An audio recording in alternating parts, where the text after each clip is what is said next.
On a Thursday morning in January of 1998, at a bridge construction site on the Allegheny River 7 miles north of Pittsburgh, a site supervisor named Tom Delvecchio stood on a frozen riverbank and watched his career sink into the water.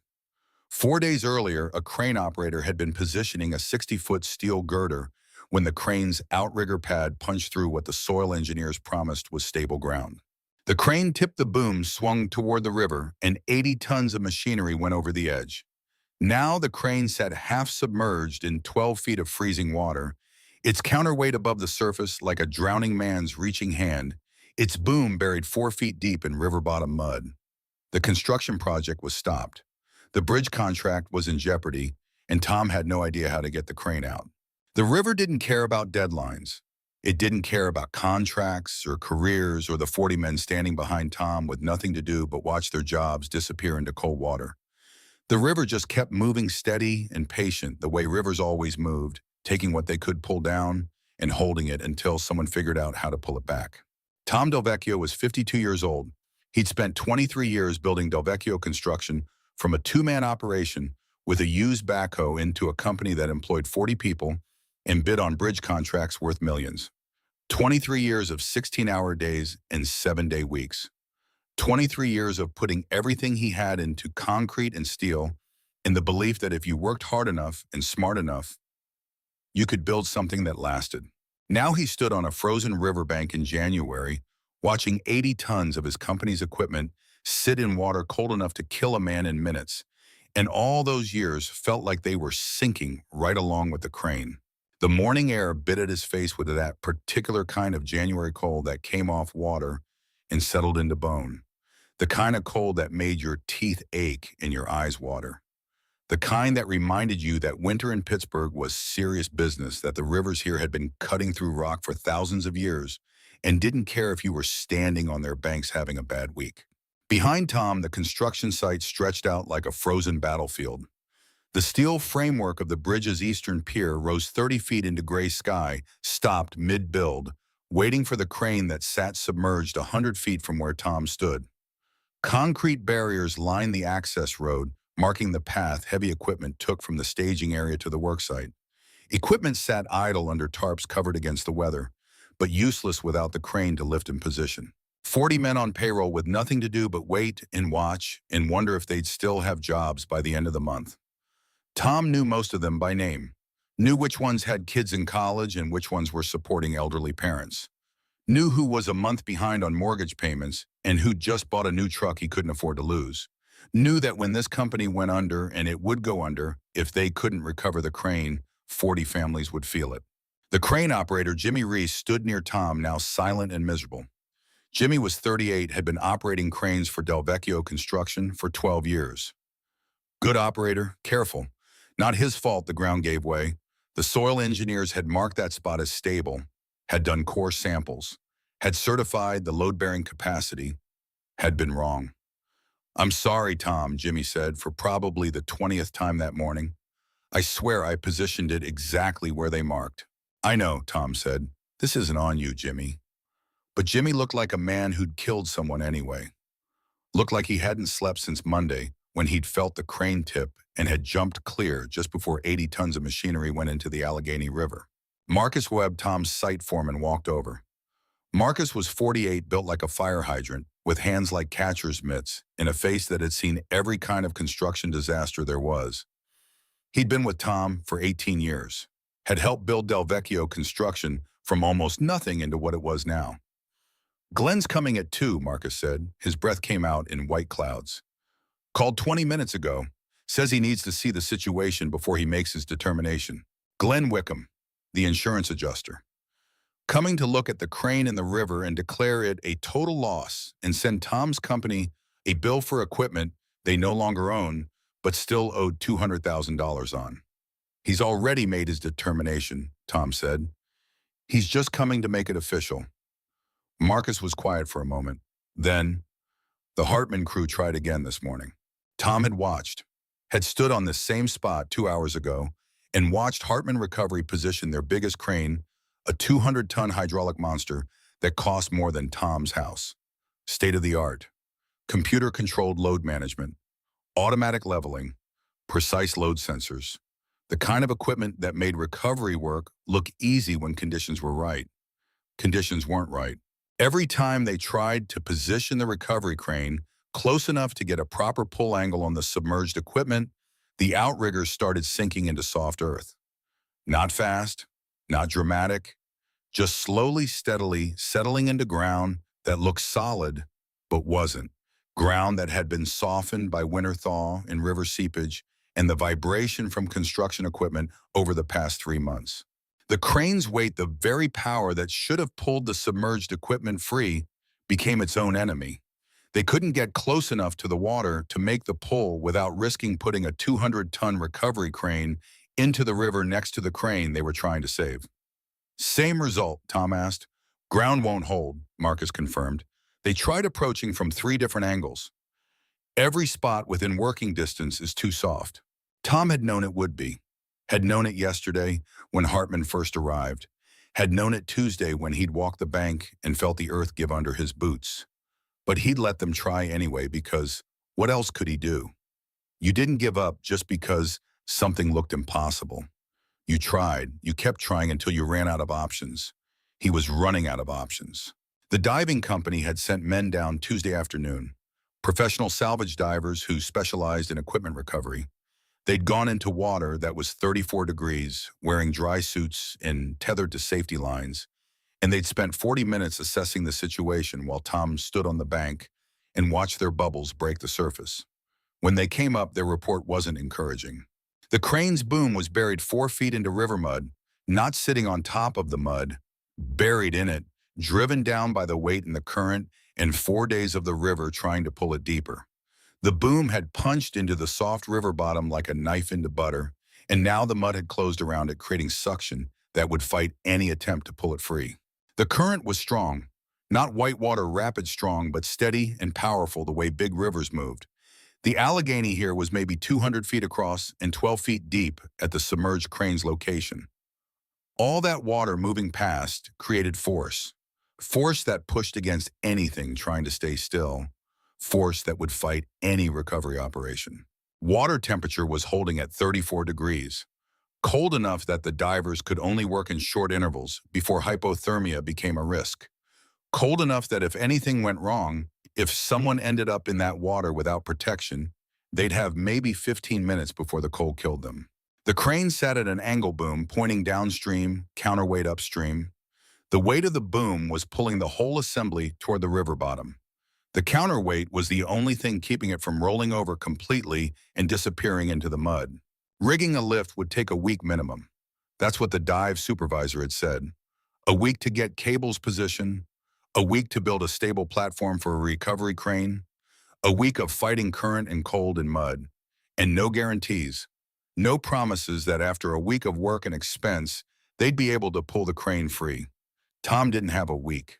The bridge contract had penalty clauses for delays. $5,000 per day after the scheduled completion date. They were already 3 days behind. If the crane recovery took a week, that was another 7 days. 10 days total. $50,000 in penalties. But penalties weren't the real problem. The real problem was that delays gave the State Transportation Authority the right to terminate the contract and award it to another company. And Tom knew there were 3 other construction companies in Pittsburgh who'd bid on this bridge. 3 other companies who'd love to take over a half-finished project and collect the remaining payments.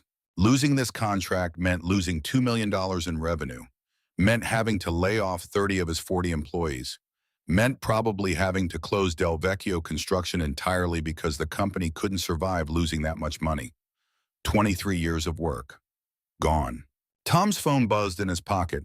He pulled it out, saw his wife's name on the screen. Sarah. He let it go to voicemail. What could he tell her? That she'd been right all along, that he'd sacrificed their marriage for a company that was dying anyway. Sarah had left last month, walked out after 26 years of marriage, said she was tired of being married to it all instead of a man, tired of him leaving before dawn and coming home after dark, tired of weekends spent on construction sites, tired of vacations canceled because of project deadlines, tired of feeling like she came in second to concrete and steel and the constant, relentless drive to build the company bigger and better and more successful. She put her wedding ring on the kitchen table between them on a Tuesday night in December. Tom remembered it exactly. Had been sitting at that table eating leftover pizza because he'd gotten home at 9 and Sarah had eaten dinner hours earlier. The ring had made a small sound when she set it down, a tiny click of gold against wood. "I want a divorce," she'd said, calm, decided, like she'd been thinking about it for years, which she probably had. Tom had stared at the ring. "Sarah, don't. I don't want apologies. I don't want promises that you'll change. I've heard those promises for 20 years and nothing ever changes. You love this company more than you love me. That's just the truth. And I can't do this anymore." She'd left that night, packed 2 suitcases and drove to her sister's house in Cranberry Township. Had filed for divorce on January 2nd. Tom had the papers in his truck now. Had been carrying them around for 2 weeks unsigned, like if he didn't sign them, maybe it wasn't real. Maybe none of this was real. Maybe he'd wake up and it would be 3 months ago before the crane went in the river, before Sarah left, before everything started falling apart. The phone buzzed again. Sarah again. Tom let it go to voicemail again. Marcus was watching him. "You should answer that." "Not now." "Tom." "I said not now, Marcus." Marcus nodded and walked away. He'd worked with Tom long enough to know when to push and when to leave things alone. Tom turned back to the river. The crane's counterweight caught weak January sun metal gleaming dully above water that didn't care about Tom's problems or his failing marriage or the 40 men who needed their oars or the 23 years he'd spent building something that was crumbling. The river just kept moving, cold and patient and ready to take whatever it could pull down. Tom's phone rang a third time. Different number. Unknown. Tom almost didn't answer. He was standing on a riverbank watching his career end. He didn't have time for sales calls or wrong numbers or whatever an unknown caller wanted. But something made him answer. Maybe desperation. Maybe the knowledge that things couldn't get much worse. Maybe just the need to do something, anything other than stand here and watch.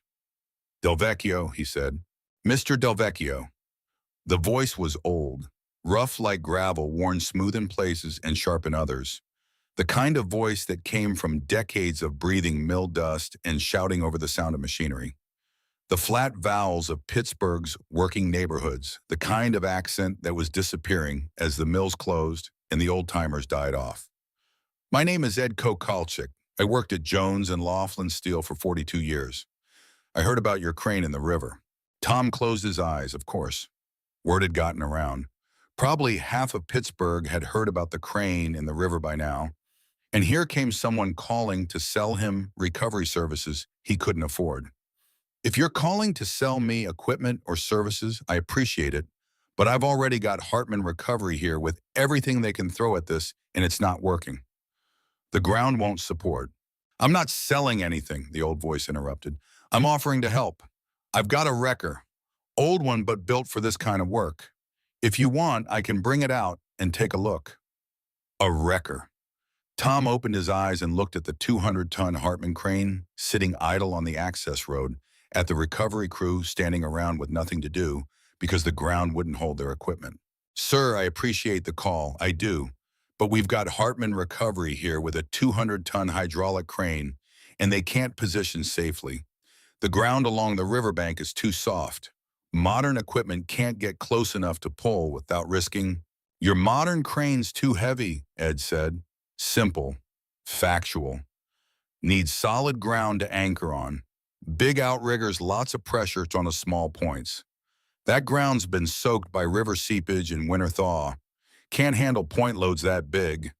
Your crane's trying to work from where the ground won't hold it." Tom looked at the Hartman crane, at the outrigger pads that had started sinking every time they tried to position close to the water. The old man wasn't wrong about the problem, but that didn't mean he had a solution.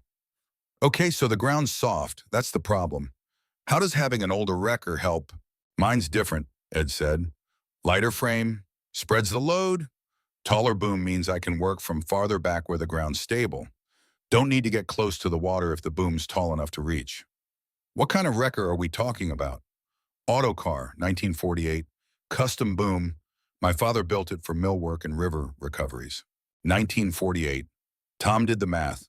50 years old, half a century. This was what his career had come to, listening to an old man with antique equipment offer to do what modern machinery with computer controls and hydraulic power and load sensors couldn't do. Mr. Kokalchik, Ed. Ed, that crane in the river weighs 80 tons. The recovery company is telling me they need a week just to rig a safe pole, and they've got modern equipment designed for this exact kind of work. You're talking about equipment that's 50 years old. How could that possibly? I pulled trucks out of the Allegheny in the 60s, Ed said. His voice had the kind of certainty that didn't come from arrogance or salesmanship. It came from experience, from doing something so many times that you stopped thinking about it and just knew. Pulled equipment out of this exact stretch of river when the mills were running. I know that riverbank, know where the bedrock is under the topsoil, know how the current works, know where the seepage comes from, and where the ground stays stable. Tom opened his mouth to refuse, to thank the old man politely and hang up, to get back to watching his company die. But something stopped him.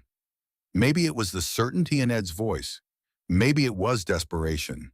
Maybe it was the knowledge that he had an insurance adjuster coming at 2 o'clock to write off the crane and send him a bill that would bankrupt the company. What did he have to lose? All right, Tom said. Come take a look. Can't hurt to have another set of eyes on it. But I need to be straight with you. I probably can't pay much. We're already over budget on recovery costs. And if this crane's a total loss, we're looking at... I'm not asking to be paid, Ed said. Tom stopped. What? I'm not asking for money, Mr. Del Vecchio. I'm offering to help, that's all. Why would you do that? Because you need help, and I might be able to give it. That's reason enough. Before Tom could respond, the line went dead. Ed had hung up. Tom stood holding his phone, staring at it like it might explain what just happened. An old man with a 50-year-old wrecker was coming to try what modern equipment couldn't do. For free. Because Tom needed help. It was the strangest phone call Tom had received in his life. Marcus had walked back over during the conversation. Who was that guy who says he can pull the crane, P? What company? Not a company. Just a guy. Says he's got a wrecker. Old one. Says his father built it. Marcus stared at Tom, then laughed. It came out sharp and bitter, the kind of laugh that had nothing to do with humor. Jesus, Tom, you're that desperate? Tom looked at his foreman, at the man who'd worked beside him for 18 years, who'd helped him build this company, who'd been there through every crisis and every success and every long night when they were trying to finish a job on time. Yeah, Marcus, Tom said quietly. I'm exactly that desperate. Marcus's smile faded. He nodded slowly. Okay, when's he coming? Don't know, he hung up before I could ask. What kind of wrecker did he say it was? Autocar, 1948. Marcus whistled low. That's older than I am. Yeah. They stood in silence watching the crane in the river. Behind them, Tom's crew was standing around in clusters, drinking coffee from thermoses, stamping their feet against the cold, talking in low voices about what would happen if the company went under. Tom's phone buzzed again. Sarah. Third call this morning. This time Tom answered. Hi. Tom, finally, I've been trying to reach you for an hour. Sarah's voice was tight, stressed. We need to talk about the divorce papers. I'm kind of in the middle of something right now. You're always in the middle of something. That's the problem. Tom, my lawyer, says you haven't signed the papers yet. It's been 2 weeks. You need to sign them so we can move forward with... Sarah, I can't do this right now. I'm standing on a riverbank watching our company die. Can we talk about this tonight?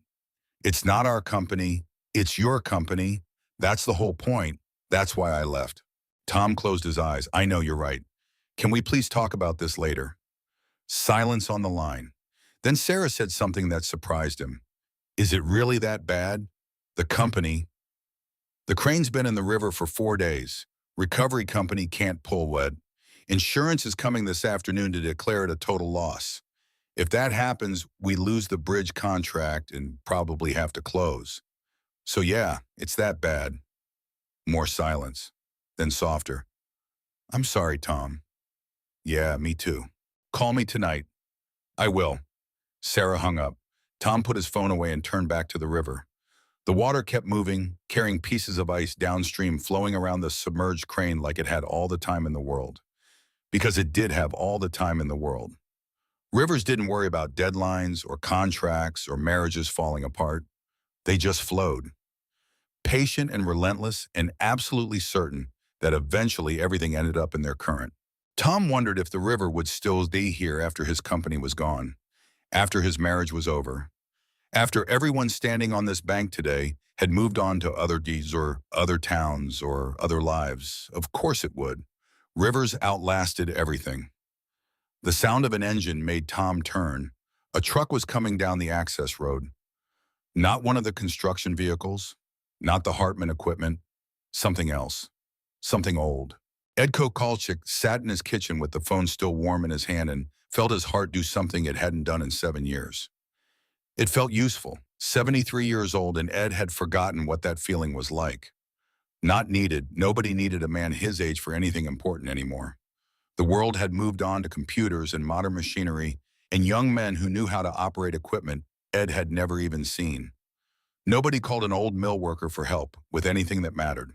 But useful, capable of doing something that made a difference.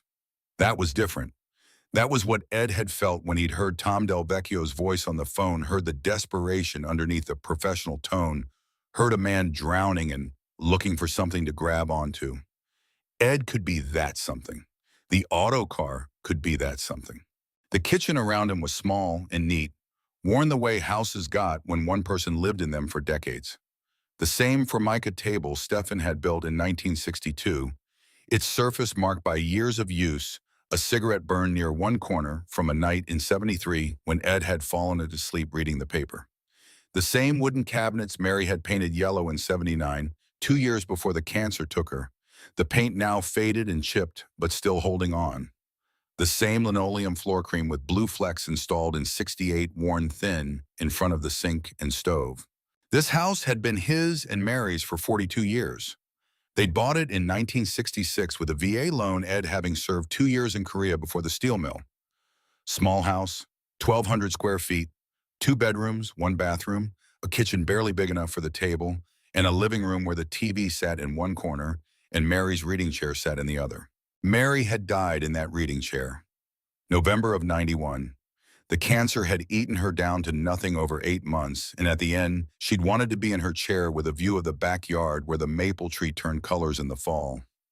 Ed had sat on the floor next to her, holding her hand, and when she finally let go, it had been quiet, peaceful, like she was just tired of fighting.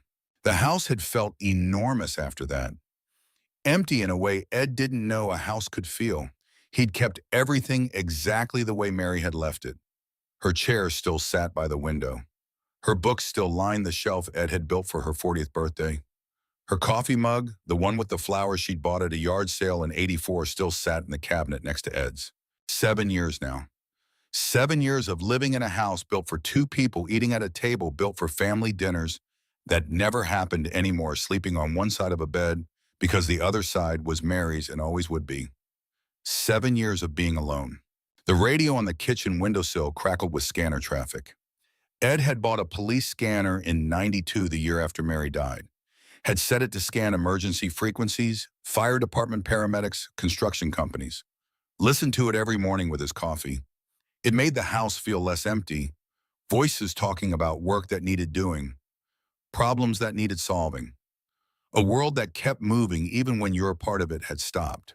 This morning, the scanner had brought him Tom Del Vecchio's name. Ed had been scrambling eggs the way Mary used to make them, firm, but not hard, with black pepper and just enough salt when he'd heard the call. Hartman recovery to dispatcher requesting additional equipment for the Del Vecchio construction crane recovery on the Allegheny. Equipment couldn't position safely. Ground too soft. Needed engineering consultation on alternate approaches. Ed had stopped with the spatula halfway to the plate. Del Vecchio construction. Crane in the river. Ground too soft. He knew that riverbank. Had pulled equipment from the Allegheny dozens of times in the '60s and '70s when the mills were running full and men were working heavy machinery near water and accidents happened. Knew exactly where the topsoil ended and bedrock began. Knew where the seepage came from, how the water table rose in winter, where you could anchor safely even when everything looked unstable. And he knew something else. Knew that modern recovery companies with their 200-ton cranes and their computer load management systems approach problems with power, with the assumption that if you had enough lifting capacity and enough hydraulic force, you could muscle anything out of anywhere. But the riverbank along the Allegheny wasn't about power. It was about understanding, about reading the ground, about working with physics instead of trying to overwhelm it. Stefan's autocar was built for exactly that kind of work. Ed had looked out the kitchen window at the garage, at the building that had housed the autocar for 50 years, at the truck his father had built by hand, and Ed had kept running through sheer stubborn determination not to let Stefan's work die. 7 years since the last job. 7 years of the autocar sitting silent, except for the twice-yearly startups Ed performed to keep the engine from seizing. 7 years of Ed wondering if he'd ever use Stefan's wrecker again, or if it would just sit in that garage until Ed died and someone hauled it away for scrap. 7 years of being useless. Ed had turned off the stove, had called directory assistance for Delvecchio Construction's number, had dialed, and when a machine answered, had asked for the site supervisor's mobile number. The secretary, probably sensing something in Ed's voice, had given it to him. And now Ed sat in his kitchen phone, still warm in his hand eggs, getting cold on the counter, and felt useful for the first time since Mary died. The autocar could still work. Ed could still work. There was a job that needed doing, and Ed had the tools to do it. He stood joints protesting. 73 years old, and his body reminded him of it every morning. His knees ached from decades of climbing it on equipment and kneeling on concrete. His back remembered every long shift in the mills, every time he'd lifted something too heavy or twisted wrong, or worked through the pain because the job needed finishing. His hands were swollen with arthritis, the knuckles enlarged, the fingers not quite as flexible as they used to be. But they still worked, still knew how to tie a knot, how to thread a shackle, how to feel tension in a cable, and know when to pull and when to wait. Ed walked to the closet near the front door, found his heavy canvas coat, brown and stained with decades of grease and oil. Found his work boots, steel-toed Red Wings he'd bought in '89, the leather so worn and oil-soaked it had gone almost black. Found his tool belt, the one Stefan had made in '54s from leather salvaged from the mill, stitched and riveted by hand worn smooth from 40 years of use. Mary used to say Ed looked like a ghost of the old Pittsburgh when he put on that work gear. Said he looked like he was stepping back into 1960, back into a world where men built things with their hands and fixed things that broke and didn't throw anything away just because it was old. Ed had always taken that as a compliment. He put on the coat and boots, buckled the tool belt around his waist, felt the familiar weight of it, the tools settled into their worn places. Hammer on the left hip, pliers and wire cutters on the right, shackles and carabiners hanging from D-rings. Everything exactly where it had been for decades, where his hands could find them without looking. Then Ed walked out the back door to the garage. The garage was detached, sitting at the back of the small lot, a simple two-car structure with a peaked roof and two large doors that swung open on hinges.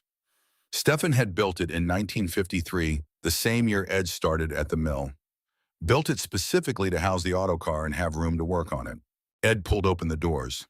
They moved easily, the hinges Ed had oiled just last month turning smooth. Gray January light fell into the garage, illuminating the shape that had sat there for 7 years. The autocar DC-100. It sat in shadows, massive and angular, looking like something from another era because it was. The truck was from a time when equipment was built to last, when planned obsolescence wasn't a concept, when men made things by hand because they needed tools that would work for decades. The cab was boxy industrial, all straight lines and flat panels. No curves, no aerodynamics, not designed to look good, designed to work. The paint was faded dark green, the original color from when Stefan had first assembled the truck, though it had been repainted twice over the years. Patches of rust showed through at the edges, particularly around the wheel wells and along the bottom of the doors, but the rust was surface only.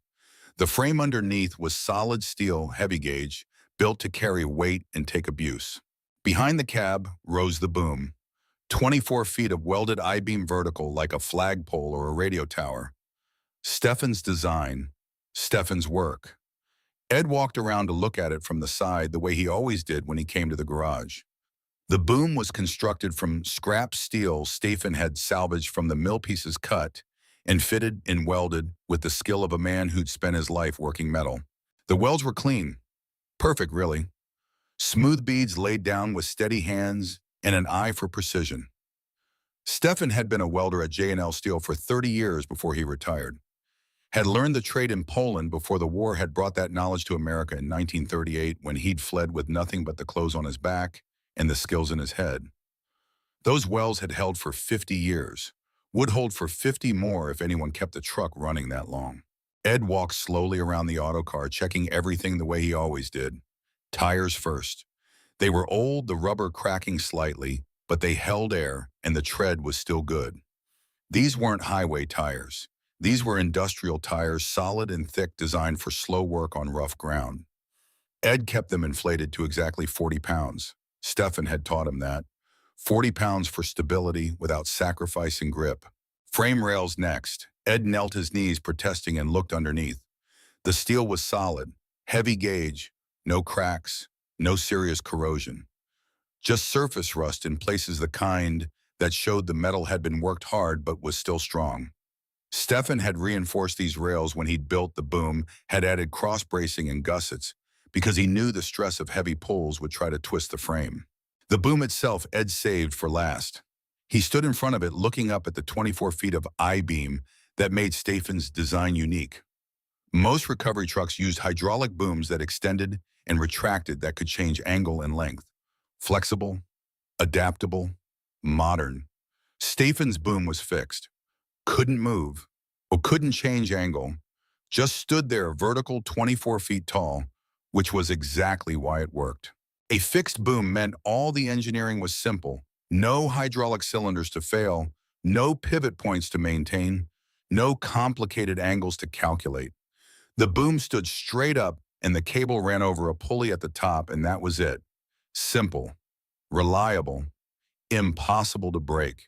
And 24 feet of height meant Ed could position the autocar far back from a recovery site anchor on solid ground and still get the steep angle needed to lift or pull effectively. Modern recovery cranes with their extendable booms had to get close to maintain capacity, had to position near the load. Stefan's fixed tower meant Ed could stay back where it was safe and let the height do the work. Ed had watched his father design this system, had been 17 years old in the summer of '48, watching Stefan work in this garage every evening after his shift at the mill. Watched him calculate angles with a pencil and paper. Watched him weld the boom pieces together. Watched him explain why a fixed tower was better than a pivot boom for certain kinds of work. Most people think recovery is about power, Eddie, Stefan had said one evening, his hands black with soot from the mill, his welding mask pushed up on his head. Think you need biggest crane, most lifting capacity. But power without position is useless. Better to have less power from right position than more power from wrong position. Ed had nodded, not really understanding. Stefan had smiled. You'll see. When you do this work, you'll see. It's not about strong, it's about smart. 50 years later, standing in the garage, looking at his father's work, Ed understood. He opened the driver's door. It creaked on hinges that needed oil. The cab smelled like old vinyl and metal, and oil and exhaust, the smell of machinery that had worked hard. The seat was cracked, the vinyl patched with duct tape in 3 places. The steering wheel was worn smooth, the original covering gone in spots where hands had gripped it for decades. The dashboard was simple, just the basics: oil pressure gauge, water temperature, fuel level, ammeter, speedometer, no electronics, no computers, no GPS or backup camera or parking sensors, just mechanical gauges connected to the engine by physical cables and hoses. Ed slid into the seat. It fit him the way it always had worn, to the shape of his body after decades of driving. He put his hands on the steering wheel, felt the familiar texture of worn metal and old rubber. The key was in the ignition, where Ed always left it. Who was going to steal a 50-year-old wrecker from a garage in Lawrenceville? Ed turned the key. The starter motor cranked. Once. Twice. The engine coughed, trying to catch. Ed waited. Didn't force it. The autocar didn't respond well to forcing. It responded to patience. On the fourth crank, the engine caught. It didn't purr, didn't hum smoothly. It rumbled, deep and mechanical, the sound of pistons the size of coffee cans moving in cast iron cylinders. The sound of a transmission built from gears cut on machines that didn't exist anymore. The sound of an engine designed to run all day at low speed under maximum load. The sound of Stefan's work still alive. Ed sat listening to it, feeling the vibration through the seat, through the steering wheel, through his whole body.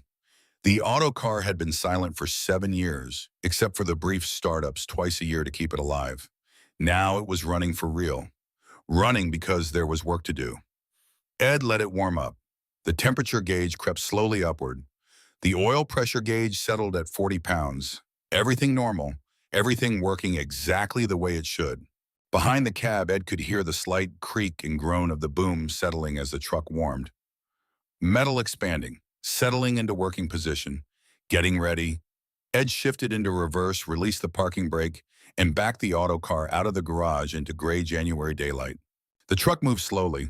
The autocar didn't do fast. Its top speed was maybe 40 miles per hour on level ground, and that was pushing it. The transmission had 6 gears, all of them low, designed for torque instead of speed. First gear moved the truck at walking pace. Second gear at jogging pace. By sixth gear, you might hit 35 or 40 if the road was good and you had time. But Ed didn't need fast. He needed reliable. He needed a truck that could plant itself on questionable ground and not move. He needed a boom tall enough to reach from safety. He needed the knowledge Stefan had built into every weld and every bolt. He had all of that. Ed drove out of the garage and pointed the autocar toward the street. Then he stopped, put it in neutral, and climbed out to close the garage doors. Took his time, made sure they were secured. You didn't leave things open and unsecured. That wasn't how you took care of equipment. When the doors were closed, Ed climbed back into the cab and started driving toward the address Tom Delvecchio had mentioned, 7 miles north on Route 28, along the river. Ed knew the area, had worked recovery jobs there in the 60s when the mills were running and barges moved up and down the Allegheny carrying steel and coal and raw materials. The drive from Ed's house in Lawrenceville to Route 28 took him through neighborhoods he'd known his whole life, past the corner store where he'd bought cigarettes in high school before he'd quit in '68 when Mary got pregnant with Michael, past the bar where he and Stefan used to drink Iron City on Friday nights after their shifts at the mill, past the church where he'd married Mary in '56, where they'd buried her in '91, where he'd probably be buried whenever his time came. Pittsburgh had changed so much since Ed was young. The mills were gone. The steel that had built this city, that had employed hundreds of thousands of men, that had made Pittsburgh synonymous with American industry, was gone. The buildings stood empty or torn down. The jobs were gone. The smoke that used to turn the sky gray was gone. Sometimes Ed missed the smoke, missed the certainty of it, missed knowing that when you woke up in the morning there would be work. Hard work, dangerous work, work that paid just enough to raise a family and own a house and maybe take a vacation once a year if you saved. But work, always work. Now the mills were closed and the smoke was gone, and Pittsburgh was trying to figure out what it was supposed to be without steel. Ed didn't know the answer to that question. He just knew he missed the old city sometimes. Missed the certainty of knowing what your role was, what you were supposed to do, how you fit in. Traffic was light. Ed kept the autocar in the right lane, driving at 25 miles per hour, letting faster vehicles pass. Modern cars and trucks flew past him, their drivers glancing over, some staring, some laughing, some pointing. Ed ignored them. The autocar didn't care what anyone thought of it, neither did Ed. He merged onto Route 28, heading north along the Allegheny. The river flowed on his right, gray and cold and steady. Ice clung to the banks in places. The water looked thick and slow, but Ed knew that was an illusion. The Allegheny moved with power even when it looked calm. Ed had fallen into this river once. 1963, winter like now. He'd been rigging a cable on a barge that had broken loose and run aground. The deck had been icy. Ed's boot had slipped, and he'd gone in wearing his heavy coat and work boots. The cold had hit him like a hammer, had driven the breath from his lungs, had made his muscles seize. He'd been underwater for maybe 5 seconds, and when he came up, he couldn't catch his breath, couldn't make his arms work right, couldn't think through the cold. Stefan had pulled him out, had reached down from the barge and grabbed Ed's coat and hauled him up like he weighed nothing. Had stripped Ed's wet clothes off and wrapped him in blankets and driven him home where Mary had run a hot bath and made him sit in water so hot it burned while his body remembered how to work. Never forget the river is stronger than you, Stefan had said later, sitting in Ed's kitchen drinking coffee while Ed recovered. River doesn't care you're cold, doesn't care you need to breathe. River just is. You respect it or it kills you. Ed had never forgotten that lesson. Now he drove alongside that same river, the autocar's engine rumbling steady, watching for the construction site markers. 7 miles north, should be coming up soon. The scanner on the passenger seat crackled. Ed had brought it with him habit from decades of keeping one in whichever vehicle he was driving. Sometimes scanner traffic told you things about a job site before you got there, told you what equipment was present, what problems people were having, what the situation really looked like beyond what the supervisor told you on the phone. The scanner was quiet now, just occasional traffic about unrelated incidents, nothing about the crane recovery. Ed drove steady, watching the road, watching the river, thinking about what he'd find when he got there. A crane in the river, 80 tons, Tom had said.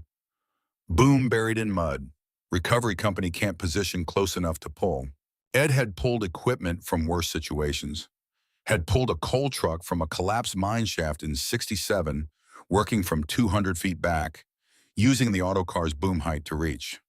Had pulled a cement mixer that had rolled down an embankment in 72 rigging from above, because the ground below wouldn't hold. Had pulled barges and trucks and equipment Ed didn't even remember anymore because there had been so many jobs over so many years. But that was decades ago. Ed was 73 now. His body wasn't what it used to be. His strength wasn't what it used to be. He moved slower, tired faster, needed to be more careful because falling at 73 meant broken bones instead of bruises. Could he still do this work? Ed didn't know, but he was going to find out. The construction site appeared ahead on the right. Orange signs marked the access road. Construction equipment visible through the trees. Ed slowed, turned onto the access road, and felt the autocar's tires crunch on gravel, and felt every eye on the site turn toward him.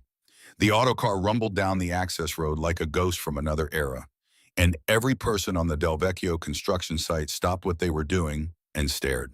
Ed saw them staring, saw workers setting down coffee cups and thermoses, saw the Hartman recovery crew turn away from their own equipment to watch, saw Tom Del Vecchio standing near the river's edge turn around and shield his eyes against the weak January sun to see what was making that sound. The sound of an engine from 1948, deep and mechanical and utterly unlike anything modern. The sound of heavy iron and simple gears, and the kind of engineering that believed in making something once and making it right. Ed drove slowly through the site, navigating around concrete barriers and parked equipment. He could see the river now, see the crane's counterweight sticking up above the water like a steel monument to failure. Could see the Hartman recovery crane sitting idle on solid ground, its massive frame and hydraulic boom looking sleek and powerful, and completely useless for the task at hand. A few of the workers laughed as Ed passed. Not mean laughter exactly, but the kind of laughter that came from surprise and disbelief. One of them said something Ed couldn't hear, and the others laughed harder. Ed understood. The autocar looked ridiculous next to modern equipment. Looked like something that belonged in a museum, not on an active construction site. The cab was boxy where modern trucks were aerodynamic. The boom was a simple tower where modern cranes had complex hydraulic arms. The whole truck looked handmade because it was handmade. Ed parked near the gate away from the active work area and shut down the engine. The sudden silence felt profound. Then the wind filled it cold off the river, carrying the smell of water and mud in January cold. Ed sat in the cab for a moment, gathering himself. 73 years old, about to climb out in front of 40 men and try to convince them that this old truck could do what their modern equipment couldn't. About to prove that Stefan's engineering was still relevant 50 years after the man had welded the first beam. Ed opened the door and climbed down, moved carefully. 73-year-old joints didn't forgive carelessness. His knees complained. His back reminded him of all the times he'd lifted wrong or twisted wrong or worked through pain because the job needed finishing. But he got down safely and stood next to the autocar, one hand on the truck's frame, steadying himself. "Mr. Kokalchik, The man walking toward him had to be Tom Delvecchio, maybe 50, built solid with the look of someone who'd spent his life on construction sites. Tired eyes, worried face, the face of a man watching something important fall apart and not knowing how to stop it. Ed had seen that face before, on other men at other job sites when the situation looked impossible and the money was running out and the consequences of failure were adding up. Ed, he said, extending his hand. Tom shook it. His grip was strong, calloused. Working man's hands. You, Tom? Yeah, thanks for coming out. Tom looked past Ed at the auto car, and Ed saw something flicker across his face.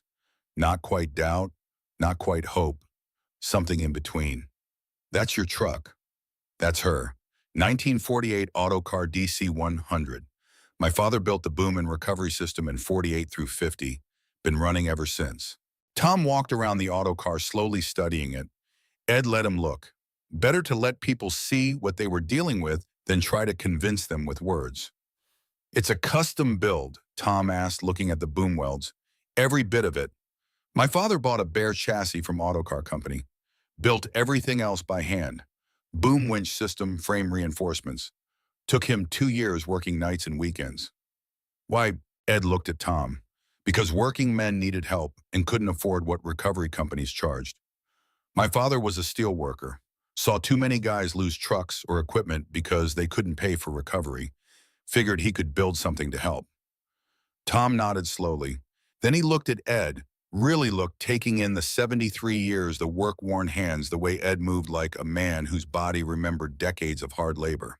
No disrespect, Ed, but that boom looks homemade, and you look like you should be retired on a beach somewhere. How's any of this supposed to pull an 80-ton crane out of the river when Hartman's got a 200-ton hydraulic system that can't do it? Because Hartman's trying to solve the wrong problem, Ed said. They're trying to power through, trying to muscle the crane out with lifting capacity. But that's not the problem. The problem is ground stability and pull angle. My truck's lighter, spreads its load better. That boom, Ed pointed up at the 24-foot tower, means I can work from back where the ground's solid and still get a steep enough angle to break the suction in the mud. And if it doesn't work, then you're no worse off than you are now. Tom studied Ed's face for a long moment. Then he glanced toward the river, toward the crane that had been sitting there for 4 days, toward the insurance adjuster who would be arriving in a few hours to declare everything a total loss. All right, Tom said. Mind if I take a look at the situation first? That's what I'm here to do. Crane's over there. Tom gestured toward the river. But be careful near the bank. Ground's unstable. We've had a couple spots where people stepped and the earth just gave way. Ed nodded, picked up his tool belt from the autocar's cab and buckled it on. Felt the familiar weight settle around his waist. Then he started walking toward the water. Behind him, he heard someone say, "Is that old guy serious?" Someone else laughed. Looks like Tom's desperate enough to try anything. Ed ignored them. He'd heard worse over the years. Had heard people doubt Staphen's design dozens of times, had proven them wrong dozens of times. Would do it again today if his body could hold up. The riverbank was exactly what Ed expected. The ground near the water was soft, soaked by seepage, unstable in the way that earth got when water moved through it constantly. Further back, maybe 80 feet from the water's edge, the ground rose slightly and the soil changed. You could see it in the color and the texture. Darker near the water where moisture stayed, lighter and firmer further back where drainage was better. Ed walked along the bank, not going too close, studying the soil. Every so often, he'd kneel, his knees protesting, and push his fingers into the earth, testing density, testing moisture, testing how the ground would respond to weight. 42 years working around Pittsburgh's rivers and mills had taught Ed to read earth like other men read books. Soil had a language. Told you stories about what was underneath, about how it would behave under load, about where you could trust it and where it would betray you. This soil told Ed that the topsoil was thin, maybe 3 feet, sitting on bedrock. The seepage came from the river, moving through gaps in the bedrock, rising up through the topsoil. The ground near the water was a sponge, wouldn't hold concentrated loads. Further back where the rise started, the bedrock was closer to the surface and the drainage better. That ground would hold. Ed took a steel rod from his tool belt and started driving it into the earth at different spots, feeling how deep it went before hitting resistance. mapping the subsurface in his mind, building a picture of where solid ground was and where it wasn't. Behind him, Ed could hear the Hartman crew talking. Couldn't make out words, but heard the tone. Skepticism, amusement. The kind of talk that happened when professionals watched an amateur try to do their job. Ed didn't care. Let them talk. Results were what mattered. He walked to where the crane sat in the water, studying it from the bank. The counterweight was above the surface, angled upstream. The boom was invisible, buried in river mud pointing downstream. The current pushed against the submerged equipment, steadily trying to roll it deeper. 80 tons, Tom had said. That matched what Ed was seeing. Big crawler crane. Probably a link belt or similar. Good equipment. Expensive equipment. The kind that could make or break a small construction company. The crane sat in maybe 12 feet of water, not deep by river standards, but deep enough that the mud bottom was soft and thick. The boom had punched through the surface layer and into the river bottom, and now the mud had closed around it like a fist. Suction was the enemy here. Not weight, not current. Suction. The mud gripping the boom, fighting any attempt to pull straight up. Try to lift and the suction would just pull harder. The harder you pulled, the harder the mud pulled back. Stefan had taught Ed about suction when Ed was 19, pulling a truck out of a quarry pond. Don't fight straight against resistance, Eddie. Find angle that breaks resistance. Shift weight. Change direction. Make the load move with you instead of against you. Ed studied the angle of the crane, the direction of the current, the position of the counterweight. Built a picture in his mind of how the forces were working. The current pushed the boom downstream. The weight pulled the whole assembly toward the bottom. The counterweight was the only thing keeping the crane from rolling over completely.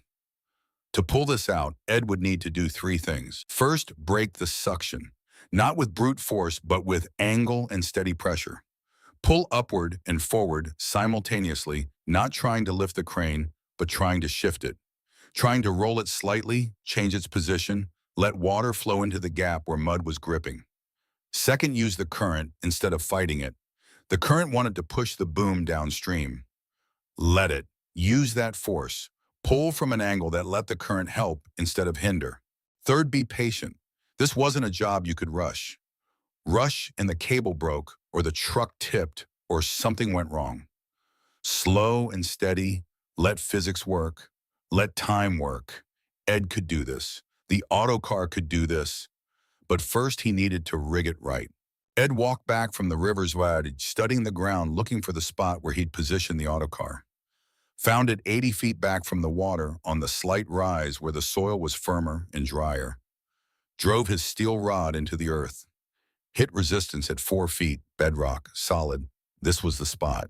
Ed looked at the concrete Jersey barriers lining the access road. Heavy barriers, 1,200 pounds each, placed to mark the boundary between the road and the work area. Perfect for anchor points. The geometry was coming together in Ed's mind. Autocar here. Cable to the first barrier through a snatch block to create mechanical advantage. Second cable to another barrier. Third block on the truck itself. Run the working cable through the blocks to multiply force.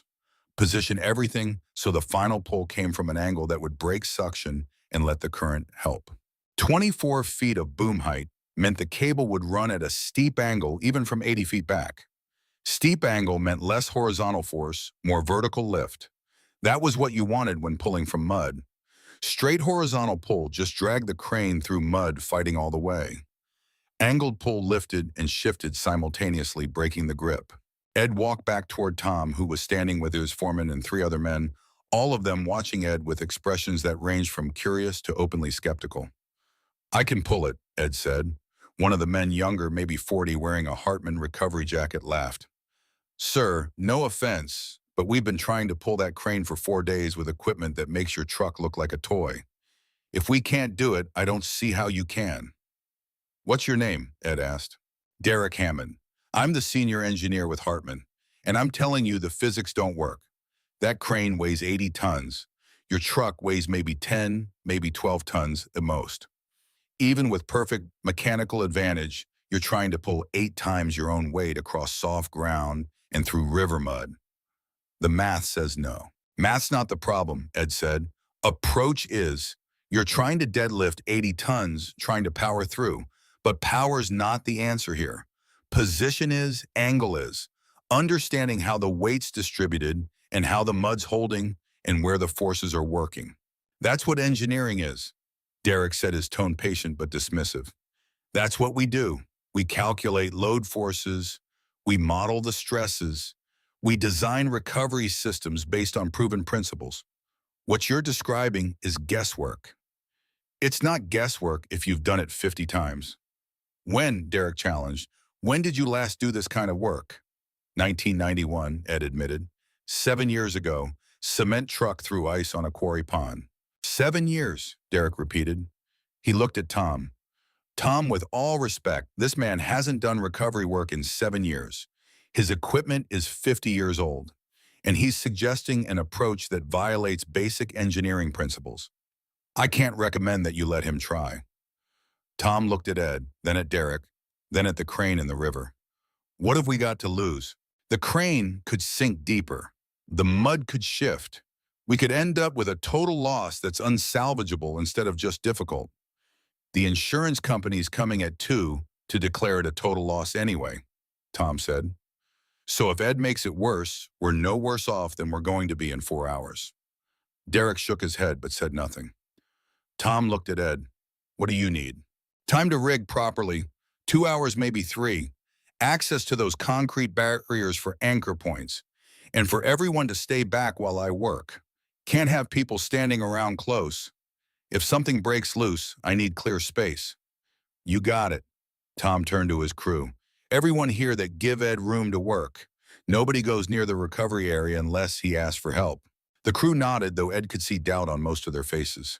They thought he was wasting time. Thought he was a crazy old man who didn't know when to quit. They'd know differently in a few hours. Ed walked back to the auto car and began pulling equipment from the toolbox mounted behind the cab. Cable, snatch blocks, shackles, chain. Everything carefully maintained, oiled, inspected. Stephen's tools, Ed's tools, tools that had been working for 50 years because they were built right and cared for properly. He laid everything out on the ground in order, organized, ready, the way Stephen had taught him to prepare for any job. Never rush the setup. Set up wrong and everything else goes wrong. Set up right and the job takes care of itself. Ed looked at the equipment spread on the ground, looked at the auto car with its hand-welded boom, looked at the river and the crane waiting in cold water. Time to prove that Stephen's engineering still worked. Time to prove that old iron and old knowledge could still solve problems the modern world couldn't figure out. Ed picked up the first cable and started walking toward the Jersey barriers. Behind him, Derek Hammond said to Tom, "This is a mistake." Tom didn't answer. Ed worked for 2 hours rigging the pole, and the entire construction crew watched like they were witnessing either a miracle or a disaster in slow motion. He started with the auto car, positioning it exactly where he'd chosen earlier, 80 feet back from the river's edge, on the slight rise where the ground was firm.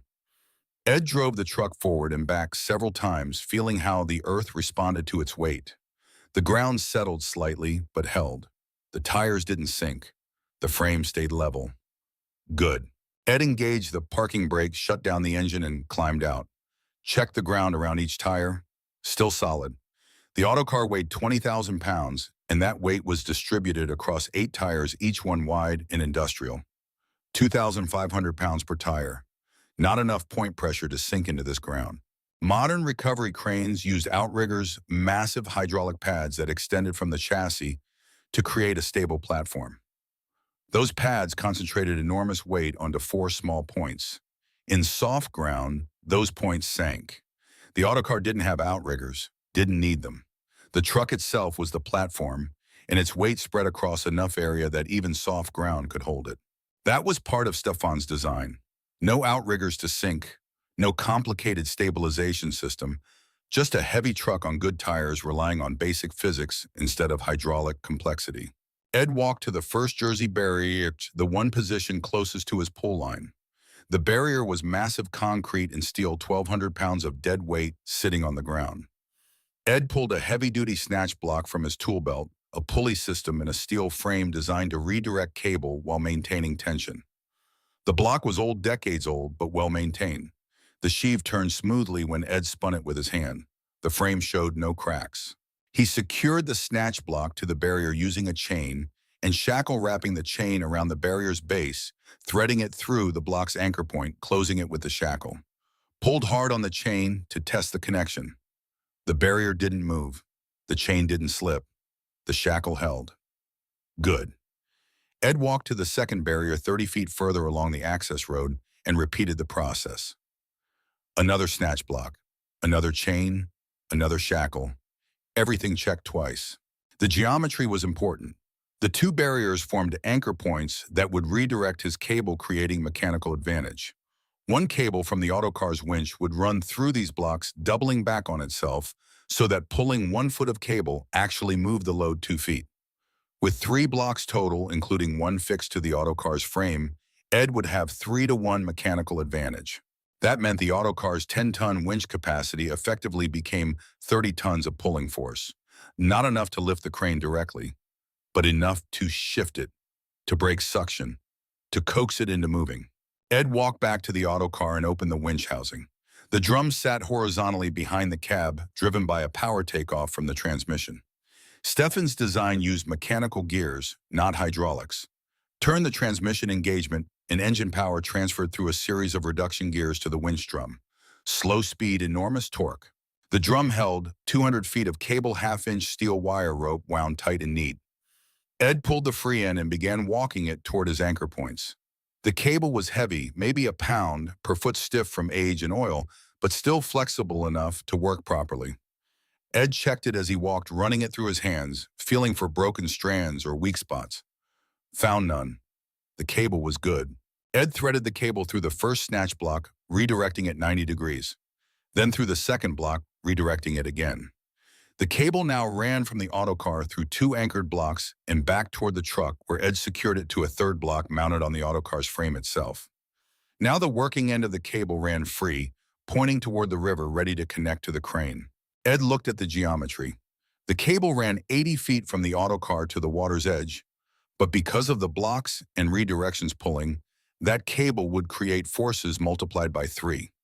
The autocar would pull 1 foot and the crane would move 3 feet. That was the theory. In practice, there would be friction losses in the block stretch, in the cable slip, in the connections. The 3-to-1 advantage would really be maybe 2.5 to 1, still better than pulling direct. And the angle was right. From 80 feet back and 24 feet high, the cable would approach the crane at roughly a 17-degree angle from horizontal. Steep enough to provide lift, shallow enough to provide forward pull. The perfect combination to break suction and shift weight. Tom Del Vecchio had been watching from a distance. Now he walked over. "That's a lot of cable," Tom said. "Need it for mechanical advantage. Every time the cable changes direction through a block, I double the force. 3 blocks means 3 times the pulling power. Will that be enough? For pulling straight, no. For shifting the weight and breaking suctions, should be." "Should be," Tom repeated. "Nothing's certain until you try it," Ed said. "But the math works. The geometry works. If the ground holds and the cable holds and I can get proper hookup on the crane, it'll work." "What about you?" Tom asked. "That water is 34 degrees. You're going to wade in there and hook up the cable yourself." Ed looked at the river, at the water moving cold and steady past the submerged crane. "Have to. Can't rig it from here.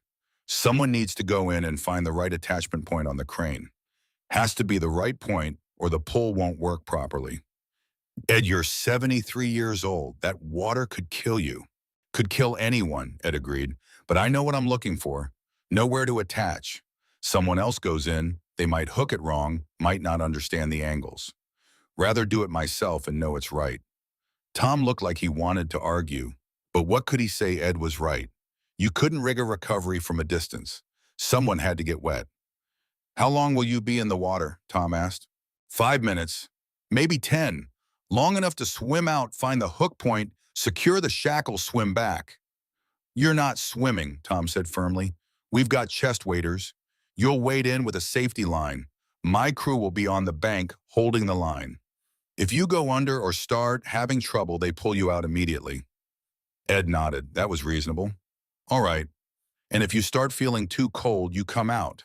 No arguing. I'm not watching someone die of hypothermia on my job site. Fair enough. Tom walked back to his crew and returned 5 minutes later with a pair of chest waders industrial rubber designed for exactly this kind of work. He also brought a safety harness and 100 feet of yellow rescue rope. Put these on, Tom said. My guys will help with the harness. Ed stripped off his coat and tool belt and pulled the waders on over his work pants and boots. They were too big, probably designed for someone taller and heavier than Ed's 5'9" frame. But they'd work. Ed cinched them tight at the waist. Two of Tom's crew helped him into the safety harness, a network of straps that went around his chest and under his arms. They clipped the rescue rope to the harness and tied the other end to one of the concrete barriers. We'll have 3 men on the rope, Tom said. You go under. We'll have you out in seconds. Ed nodded, picked up his tool belt, found the shackle he'd need for the hookup, clipped it to the harness within easy reach. Then he lifted the free end of the cable, coiled it over his shoulder, and started walking toward the water. Behind him, Ed heard someone say, "He's really going in." Someone else said, "Jesus, he's crazy." Maybe, but crazy was what the job required sometimes. Ed reached the water's edge and paused. The river moved past gray and cold, carrying pieces of ice no bigger than dinner plates. The water looked thick, heavy, the way very cold water looked. Moved with power, even though the surface appeared calm. Ed had been in this river before, knew what to expect, knew the cold would hit like a hammer, knew it would try to take his breath and his strength and his ability to think clearly. But he'd been through worse. 1963, falling through ice, being pulled from water so cold it had felt like knives. If he'd survived that, he could survive 5 minutes wading in chest-deep water. Ed stepped into the Allegheny River. The cold hit him instantly. Even through the rubber waders, even though the water wasn't directly touching his skin, the cold radiated through. His legs felt it first, then his waist as he waded deeper. The current pushed against him, trying to sweep him downstream. The river bottom was mud and rock, uneven, treacherous. Ed moved slowly, felt each step before committing his weight. The cable over his shoulder was heavy, pulling him off balance. The water was at his chest now, cold like he was wading through ice. His breath came short and sharp. Behind him on the bank, he could hear Tom's crew watching, could hear them talking in low voices. Couldn't make out the words over the sound of water moving past his head, 20 feet from shore. The crane was 30 feet from shore. Ed kept waiting. The water reached his neck. Any deeper, and it would come over the top of the waders, fill them, pull him down. Ed stopped, found solid footing, and looked at the submerged crane. The counterweight rose above the water, maybe 6 feet away. The crane's main body was submerged, the boom completely underwater, buried in mud. Ed could see the frame, could see where the boom attached to the rotating bed, could see where the current pushed against the metal and created small eddies and swirls. Ed took a deep breath and duck-walked deeper, keeping his head above water but getting his body close to the crane. The cold was making his hands numb, making his fingers slow. He fumbled the shackle from his harness, fumbled the cable off his shoulder, found the attachment point he needed. The crane's frame had multiple connection points for rigging and transportation. Ed needed one that would pull the crane upward and forward simultaneously. Not straight up, that would just fight the suction. Not straight forward, that would just drag it through mud. Upward and forward together, angled, shifting the weight onto its pivot point. Ed found the spot, a structural member on the frame, solid steel, designed to take load. He threaded the cable through. His hands were so cold now that he could barely feel what he was doing. Moving on memory and experience, fingers doing work they'd done 1,000 times even though he couldn't feel them doing it. Got the cable through, got the shackle positioned, started threading the pin.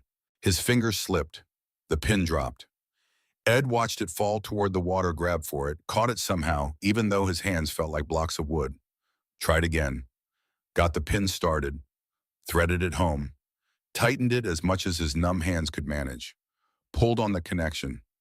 Hard as he could, the shackle held, the cable held. Good enough. Ed turned and started wading back toward shore. The current pushed from behind, now helping. But his legs were weak from the cold.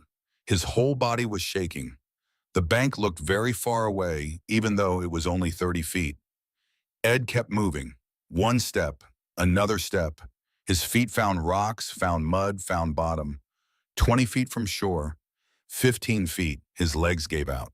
Ed went down cold water, closing over his head for a second before the safety line went taut, and Tom's crew hauled him upright. He surfaced gasping, and they pulled him toward shore, 3 men on the rope, dragging him through water and onto dry ground. Ed lay on the frozen earth, shaking so hard his teeth chattered, and distantly heard Tom shouting for blankets and hot coffee. Someone wrapped him in blankets. Someone else pressed a cup of hot liquid into his hands. Ed tried to drink, but his hands shook so badly he spilled half of it. "You got hypothermia?" Tom asked, his face close to Ed's, worried. Ed shook his head. Just cold. We need to get you to a hospital." No, just need to warm up." "Ed, I'm fine." Ed forced himself to sit up, forced his voice steady. "Did I get the hookup?" Tom stared at him. "You nearly drowned, and you're asking about the hookup. Did I get it?" Tom looked at the cable running into the water. Looked at Ed. "Yeah, you got it. Cable's attached." Good." Ed pulled the blankets tighter around himself. "Then let's pull this crane." "Not until you warm up. You can barely talk." "I can operate the winch. Just need my hands working." Ed held up his hands. They were white, bloodless, shaking. But as he sat there, wrapped in blankets, drinking hot coffee, feeling returned slowly. Painful feeling, like needles in his fingers and toes. But feeling. After 20 minutes, Ed could hold the coffee cup without spilling. After 30 minutes, he could stand without help. After 40 minutes, his speech was clear and his hands steady enough to work. "I'm ready," Ed said. Tom looked at him like he was crazy, which was fair. Ed felt crazy, felt like he should be at home in a warm bed instead of standing on a frozen riverbank preparing to operate 50-year-old equipment. But the cable was rigged. The hookup was made.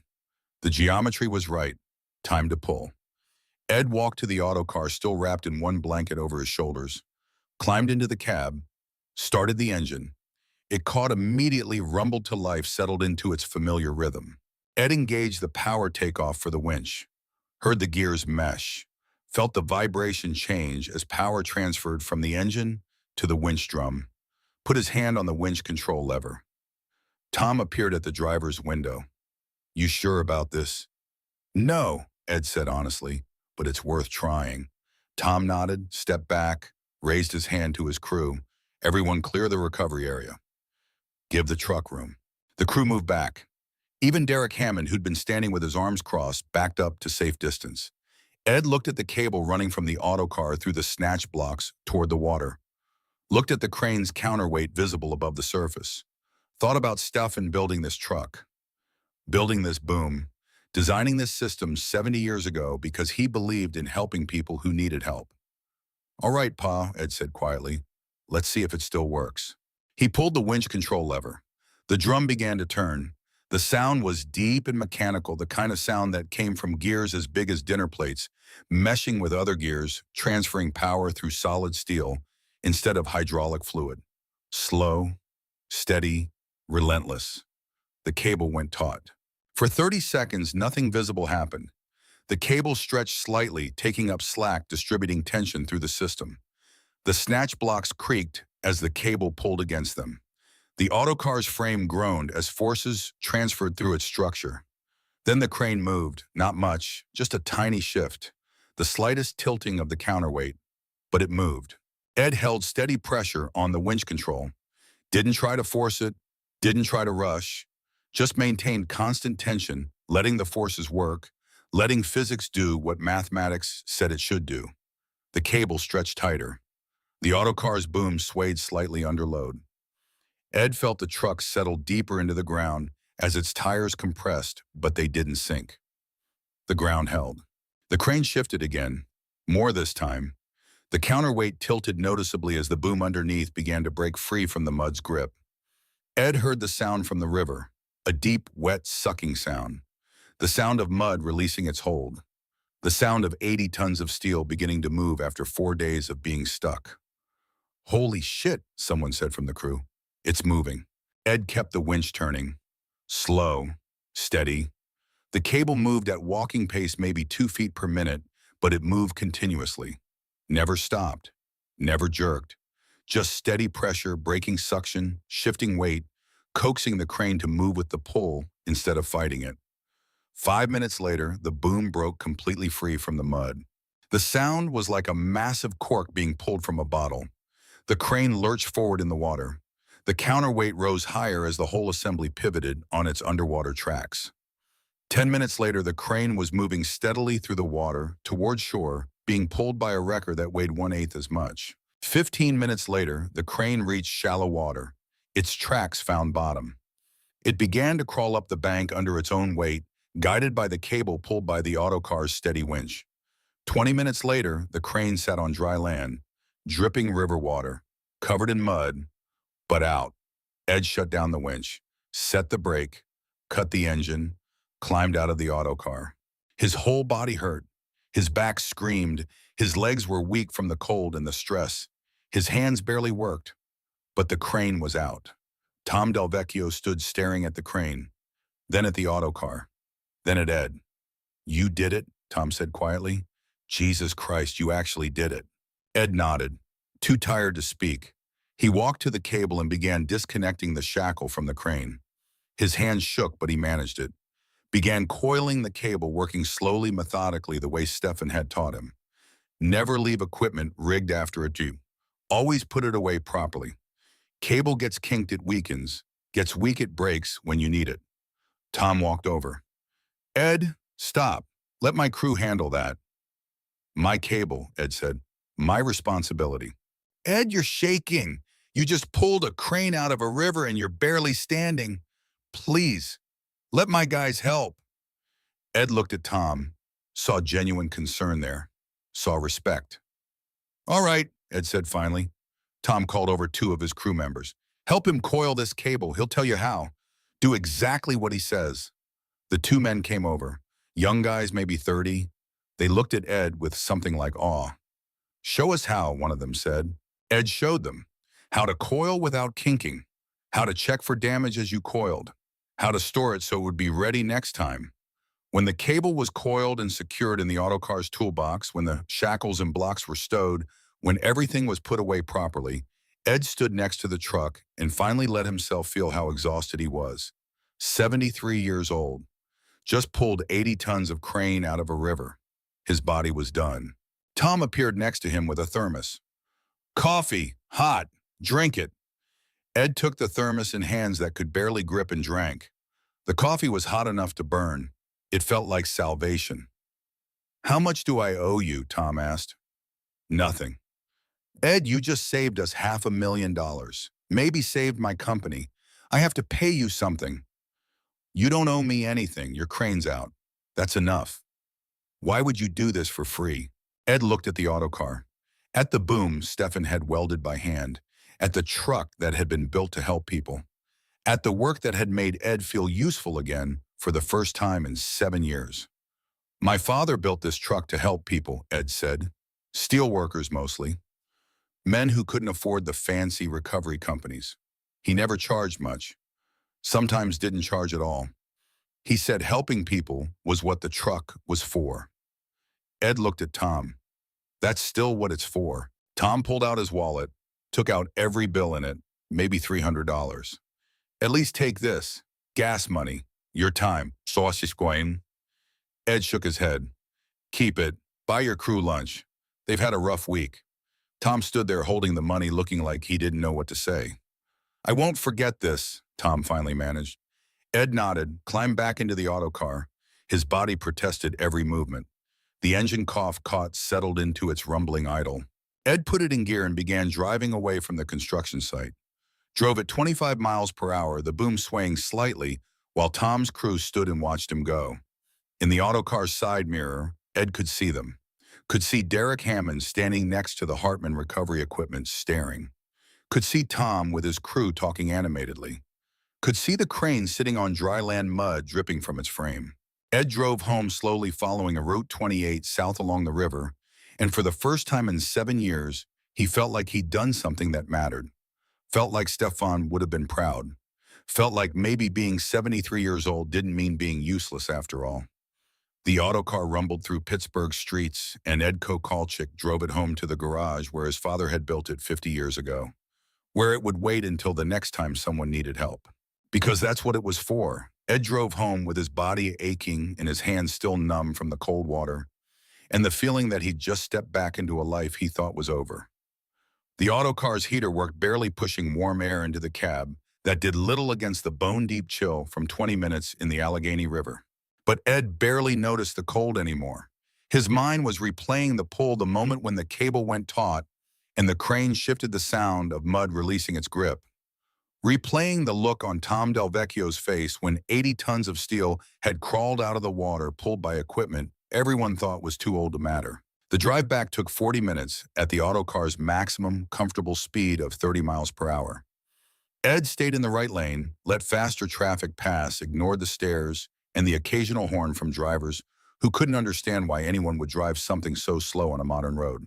When Ed finally turned onto a street in Lawrenceville, when he pulled into his driveway and backed the autocar into his garage, when he shut down the engine and sat in the sudden silence listening to metal tick and cool, he realized he was exhausted in a way he hadn't been exhausted in years. The exhaustion of doing real work, of using your body and your mind and your skills for something that mattered. The kind of exhaustion that hurt, but felt good. The kind that meant you'd accomplished something. Ed climbed out of the cab slowly. Every joint protested. His back felt like someone had driven nails into his spine. His legs were weak. His hands barely worked. But he'd pulled a crane out of the Allegheny River. At 73 years old with 50-year-old equipment, Ed had done what modern machinery couldn't do. He walked into his house, stripped off his damp clothes, and stood in a shower hot enough to hurt, letting the water work the cold out of his bones. Stood there for 20 minutes until his fingers and toes felt normal again, until the shaking stopped, until his body remembered it was supposed to be warm. After the shower, Ed made himself eggs and toast, simple food that his hands could manage. Ate standing at the kitchen counter, too tired to sit at the table properly. Drank 3 cups of coffee, felt human again. The phone rang. Ed almost didn't answer, but habit made him pick it up. "Hello, Mr. Kokalchik. This is Margaret Hartman from Hartman Recovery." Ed set down his coffee cup. "Ma'am, I'm calling because I wanted to apologize." Her voice was controlled, professional, but Ed heard something underneath it. Not quite anger, more like frustrated respect. "Derek Hammond shouldn't have spoken to you the way he did at the Delvecchio site. He was out of line. He was protecting his reputation," Ed said. "Can't fault a man for that. Still, he was rude." And more importantly, a pause, then the words came out like they'd been forced. "You did something my crew couldn't do, with equipment that by any reasonable measure shouldn't have worked. Tom Delvecchio's been calling everyone in Pittsburgh to tell them about the old guy with the old truck who saved his project." Words getting around fast. Ed didn't know what to say to that. "I'd like to understand how you did it," Margaret continued. "Would you be willing to have coffee and explain your approach?" Professional curiosity. Ed thought about that, thought about sitting in his kitchen alone, watching the news, feeling useful for one day and then going back to being useless. Thought about the autocar sitting in the garage waiting.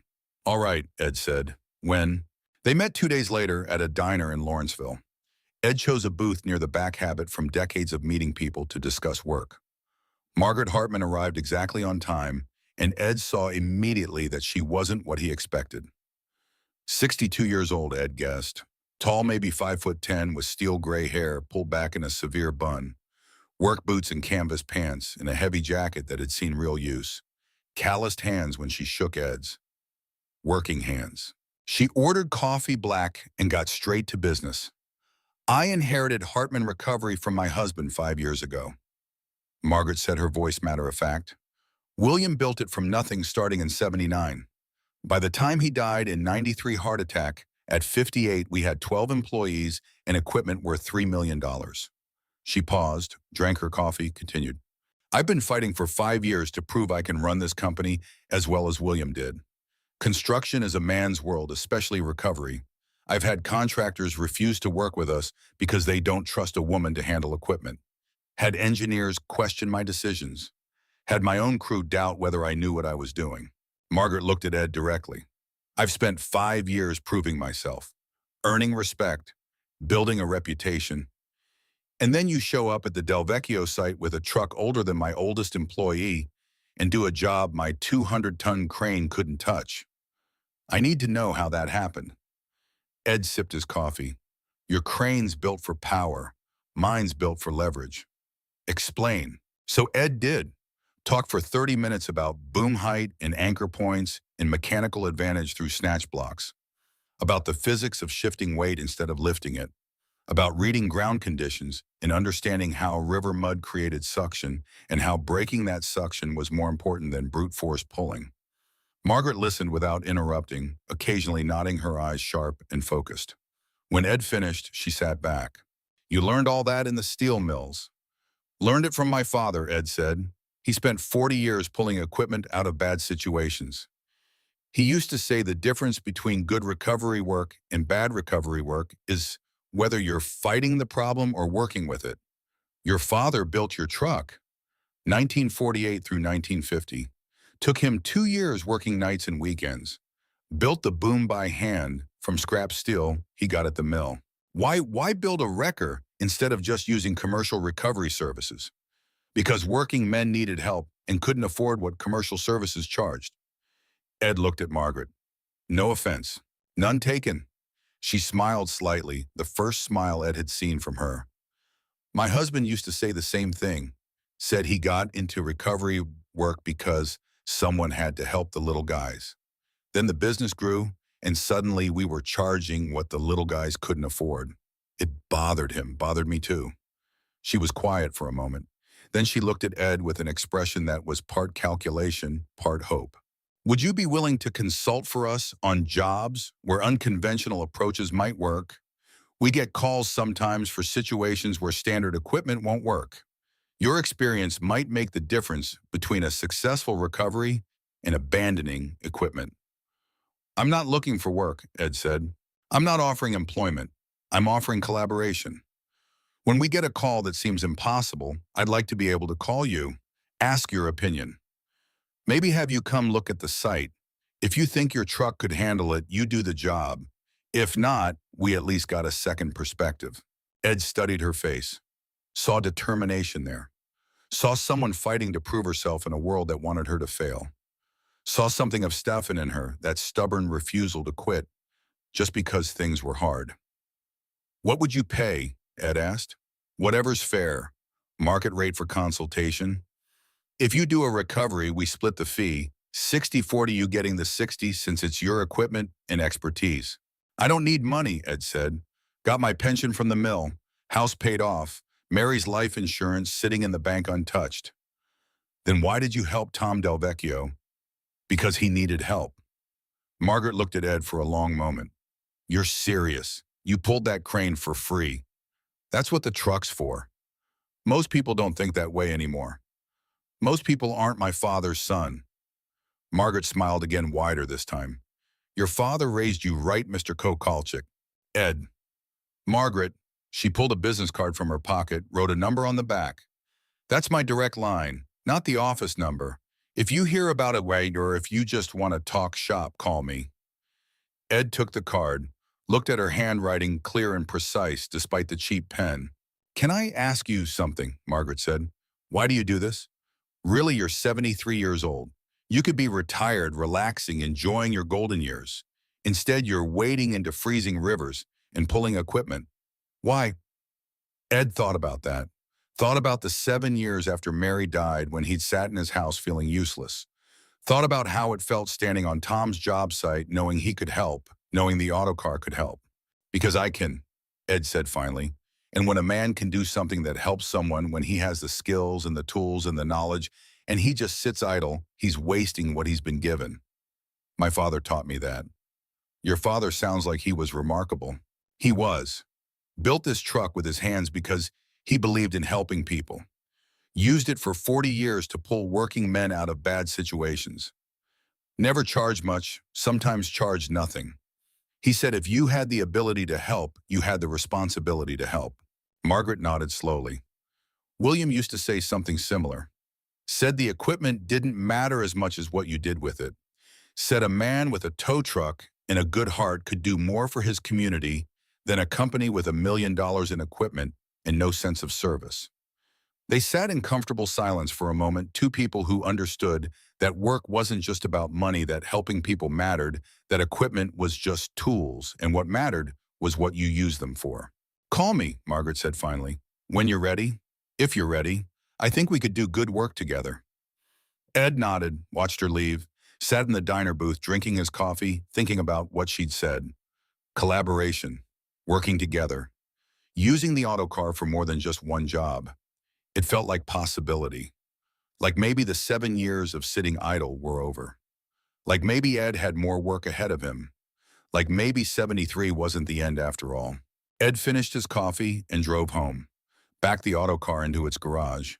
But this time, instead of closing the doors and walking away, Ed spent an hour going over the truck, checking every system, lubricating cables, inspecting welds, making sure everything was ready.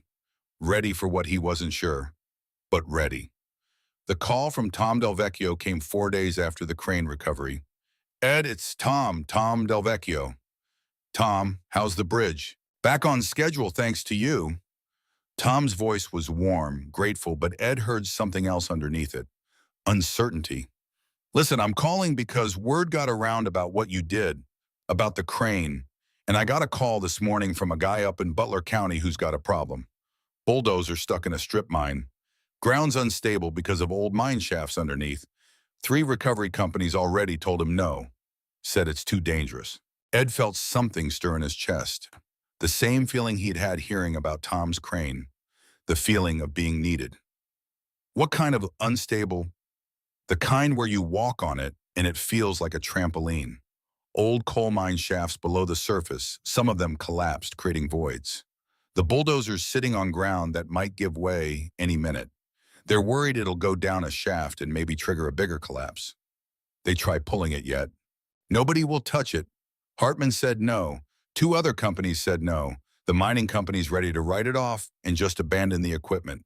But it's a brand new Cat D9, $400,000. They'd rather save it if they can. Ed looked out his kitchen window at the garage, at the autocar waiting inside. Thought about unstable ground and old mine shafts and a heavy piece of equipment that needed moving from a distance. The kind of job the autocar was built for. Give me the number, Ed said. The strip mine job took Ed 6 hours on a cold February morning, with wind coming hard across open ground and making his eyes water. The bulldozer sat 200 yards from the access road on ground that looked solid but wasn't.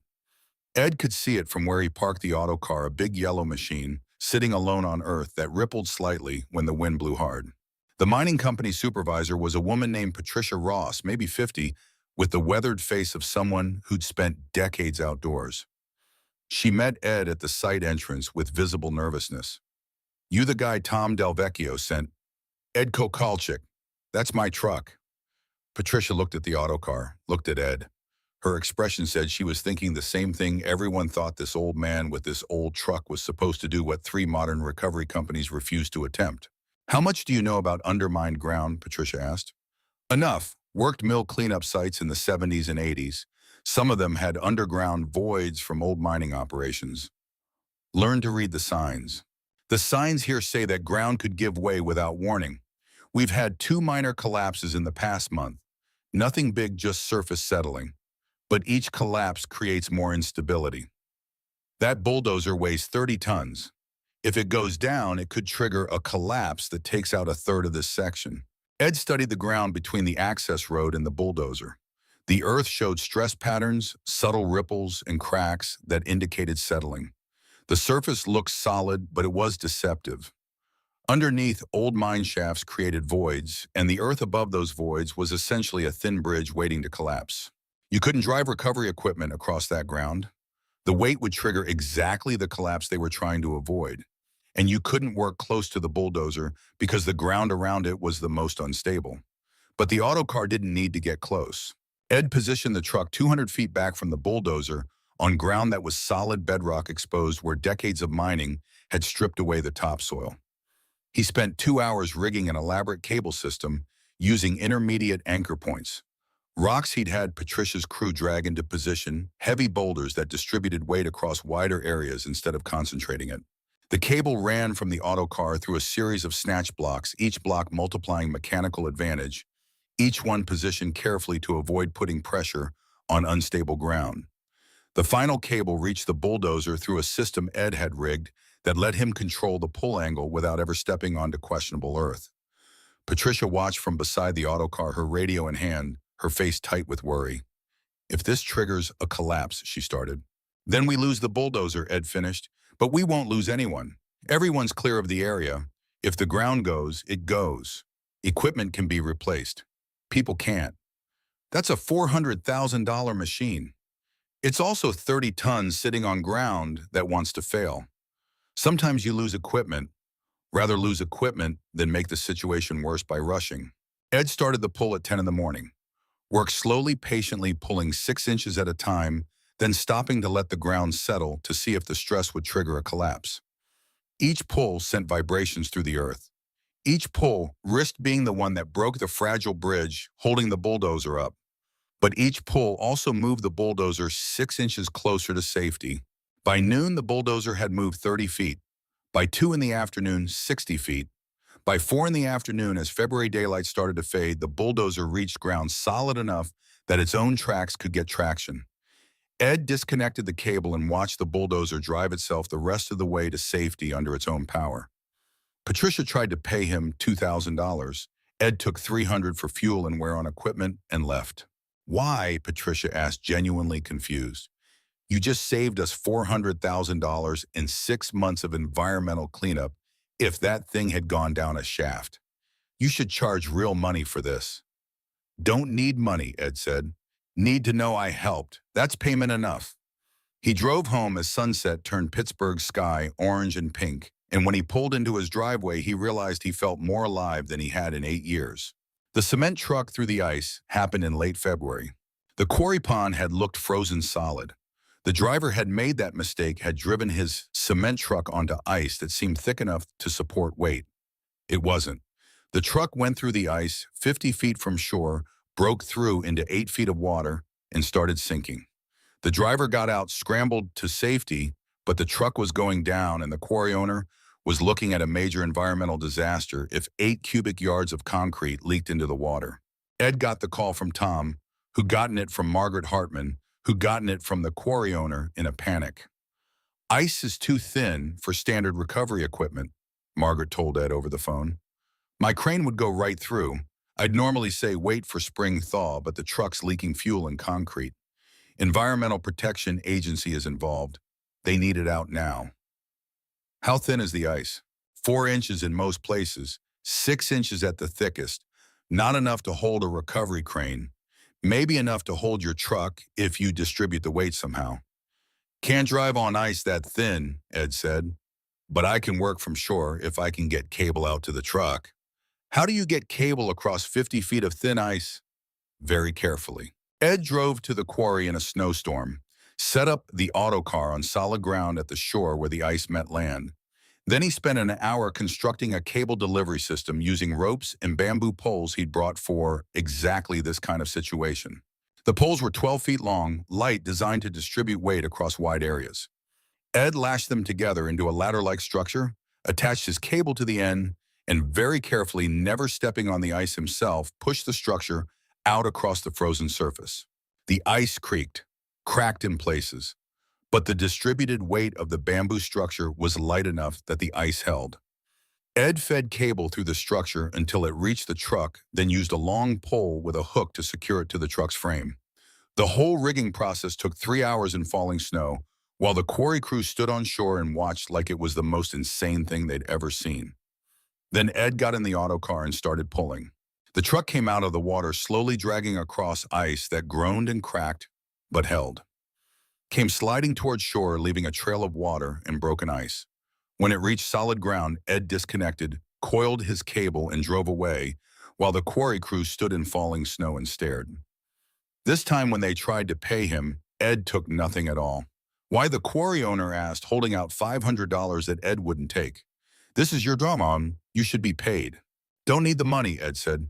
"You look like you need it more than I do." The quarry owner had looked at Ed like he was from another planet. Maybe he was. Maybe Ed was from a time when helping people mattered more than collecting payment, when doing good work was its own reward. March brought a semi that had rolled down an embankment on Route 19. The truck had gone off the road in icy conditions, rolled twice, and ended up 100 feet down in a ravine. The driver had survived with minor injuries, but the truck was wedged between trees in a position where standard recovery equipment couldn't reach it. Ed rigged from above using trees as anchor points, working angles that let the autocar's boom height pull from safety while the truck unwedged itself and climbed the embankment under cable guidance. April brought a crane that had tipped in soft spring ground, much like Tom's original problem, but in a different location. Ed pulled it using the same techniques, the same patient approach, the same understanding that power wasn't the answer when position and patience were available. May brought an excavator stuck in protected wetland where environmental regulations prohibited heavy equipment from entering. Ed worked from the wetland's edge, never crossing into protected territory while using his cable reach to extract the excavator without disturbing sensitive habitat. Each job was different. Each job was impossible by conventional standards. Each job, Ed's truck and Stefan's design and Ed's knowledge combined to solve what modern equipment couldn't. And each job word spread a little further. The story of the old man with the old wrecker who could pull equipment from situations where modern recovery companies feared to go. Ed never advertised, never sought work. The jobs found him. Through word of mouth, through contractors calling each other, through the network of construction and recovery people who all knew each other and all shared stories about the last resort wrecker. The truck you called when everything else had failed. Ed charged almost nothing. Sometimes a few $100s for fuel and wear on equipment. Often nothing at all. The money didn't matter to him. The pension from 42 years at Jones and Laughlin Steel was enough. The house was paid off. Mary's life insurance sat in the bank untouched because Ed had never needed it. What mattered was the work, the feeling of being useful, the knowledge that Stefan's truck was still doing what Stefan had built it to do. Margaret Hartman called after the excavator job in May. Ed, you need to charge real money for your work. What you're doing is worth thousands per job. You're leaving money on the table. Don't need money, Ed said. Same answer he'd given her before. Same answer he'd give anyone who asked. Then why do you do it? Ed had thought about that. Thought about it a lot during the quiet evenings in his kitchen, during the times when he sat at Stefan's table and remembered his father's hands building that table, remembered Mary painting the cabinets, remembered a life that had been full and was now mostly empty except for the work.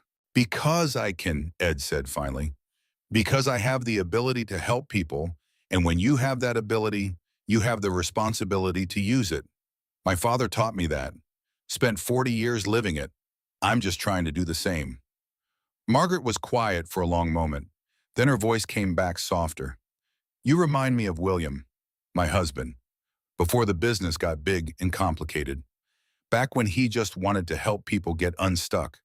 Back when it was about service instead of profit. Your husband sounds like he was a good man. He was. Margaret's voice carried weight grief that time had softened but not erased. I wish you could have met him. I think you two would have understood each other. After the call, Ed sat in his kitchen and thought about William Hartman, a man he'd never met but somehow knew. A man who'd built a recovery business because people needed help, who'd started with service and ended with profit and maybe regretted that transformation. Ed understood. The world pushed you toward profit, toward charging what the market would bear, toward treating helping people as a business transaction instead of a responsibility. Stefan had resisted that push for 40 years, had kept the autocar services affordable, had helped for free when people couldn't pay, had believed that having the ability to help created the obligation to help. Ed was trying to honor that belief, trying to use Stefan's truck the way Stefan would have used it, trying to prove that 73 wasn't too old to matter. June brought the logging truck in the Appalachian Mountains, and June brought Derek Hammond back into Ed's life in an unexpected way. Ed was rigging the autocar on a narrow mountain road preparing to pull a loaded logging truck that had slid off the pavement and gotten wedged between trees when Derek's pickup pulled up. Derek got out looking uncomfortable in a way Ed hadn't seen at the January job site. Mr. Kokalchik, Ed looked up from securing a shackle. Derek. I came to, Derek struggled with the words, his engineer's precision failing him when it came to emotions. I came to say I was sorry for the way I acted at the Del Vecchio site, for what I said about your truck and your methods. I was wrong. Ed straightened carefully, his back protesting after an hour of bending and lifting. You weren't wrong about the engineering. You just weren't thinking about all the variables. I was arrogant, Derek said flatly. Thought I knew everything because I had the degree and the modern equipment. You proved that experience matters as much as education. Maybe more in some situations. Ed studied the younger man, saw genuine humility there, saw someone who'd been forced to reevaluate what he thought he knew. Engineering school teach you everything? Ed asked. No, it taught me theory, principles, how things should work under ideal conditions. But the real world isn't at ideal conditions. No, it's not. Derek looked at the logging truck wedged between trees. Can I ask how you know when to pull and when to wait, when the angle's right and when it's not? You don't have load calculators or computer models or any of the tools I was taught to rely on. I feel it, Ed said. Through the cable, through the truck. 42 years working in steel mills, you learn to sense stress in metal. Learn to know when something's about to give and when it'll hold. That's not engineering. No, Ed agreed. It's experience. Engineering tells you what should work. Experience tells you what will work. Both matter. You need both. Derek nodded, slowly processing that. Then he said something Ed hadn't expected. Will you teach me how to read ground conditions the way you do? How to feel stress in cable? How to solve problems the way you solve them? Ed looked at Derek. At the MIT graduate with the professional engineer's license, who'd spent 10 minutes being dismissive in January and had apparently spent 5 months thinking about what he'd seen. Why, Ed asked. Because I'm good at what I do, but watching you work made me realize I'm only good at one kind of problem. The problems that fit the engineering I was taught. You handle problems that don't fit any model I've seen. I want to be better than I am, and I think you can teach me how. Ed studied Derek's face, saw sincerity there, saw someone genuinely trying to improve, willing to admit he didn't know everything, humble enough to ask for help. All right, Ed said. You can help me with this logging truck. I'll explain what I'm doing and why, but you have to listen, not argue. Can you do that? Yes, sir. They worked together through the afternoon, Ed explaining his process, why he chose certain anchor points, how he evaluated ground stability, why cable angle mattered more than pulling force, how to read stress in rigging by sound and vibration instead of load sensors. Derek listened, asked questions, took notes in a small notebook he'd brought, treated Ed's knowledge with the same respect he'd give a textbook. Learning that experience and wisdom couldn't be downloaded or studied, only earned through years of doing the work. When they got the logging truck unstuck and back on the road, Derek shook Ed's hand. Thank you, Derek said. His voice was sincere. I learned better more today than I learned in 4 years of engineering school. Different things, but valuable things. Don't dismiss what school taught you, Ed cautioned. Engineering principles matter. You need the math and the theory. Just add what experience teaches. Make yourself more complete. Derek nodded. Can I call you for future jobs where unconventional approaches might help? If you need help, Ed said, I'll come. Derek left. Ed finished coiling his cable and securing his equipment, drove the autocar down the mountain road as afternoon turned to evening, and realized that he'd just done something else Stephen used to do. Not just recovery work, teaching, passing knowledge to the next generation, making sure what he knew didn't die with him. It felt good, felt like he was building something, not just maintaining it. Felt like maybe the autocar's legacy could extend beyond Ed's lifetime if he taught others what Stefan had taught him. July brought a phone call that Ed had been half expecting and half dreading. Dad, Michael Kokalchik, Ed's son, 45 years old, living in Boston, working as an accountant, calling once a month with stiff conversations about nothing important. But this call was different. Ed heard it in Michael's voice immediately. Michael, how are you? I'm fine, Dad, but I need to talk to you about something. I've been hearing stories about you doing recovery work with Grandpa's wrecker. Ed closed his eyes. Of course, word traveled. Someone Michael knew in Pittsburgh had seen Ed working, had told Michael his 73-year-old father was wading into rivers and pulling equipment from mines. Some jobs here and there, Ed said carefully. Dad, you're 73 years old.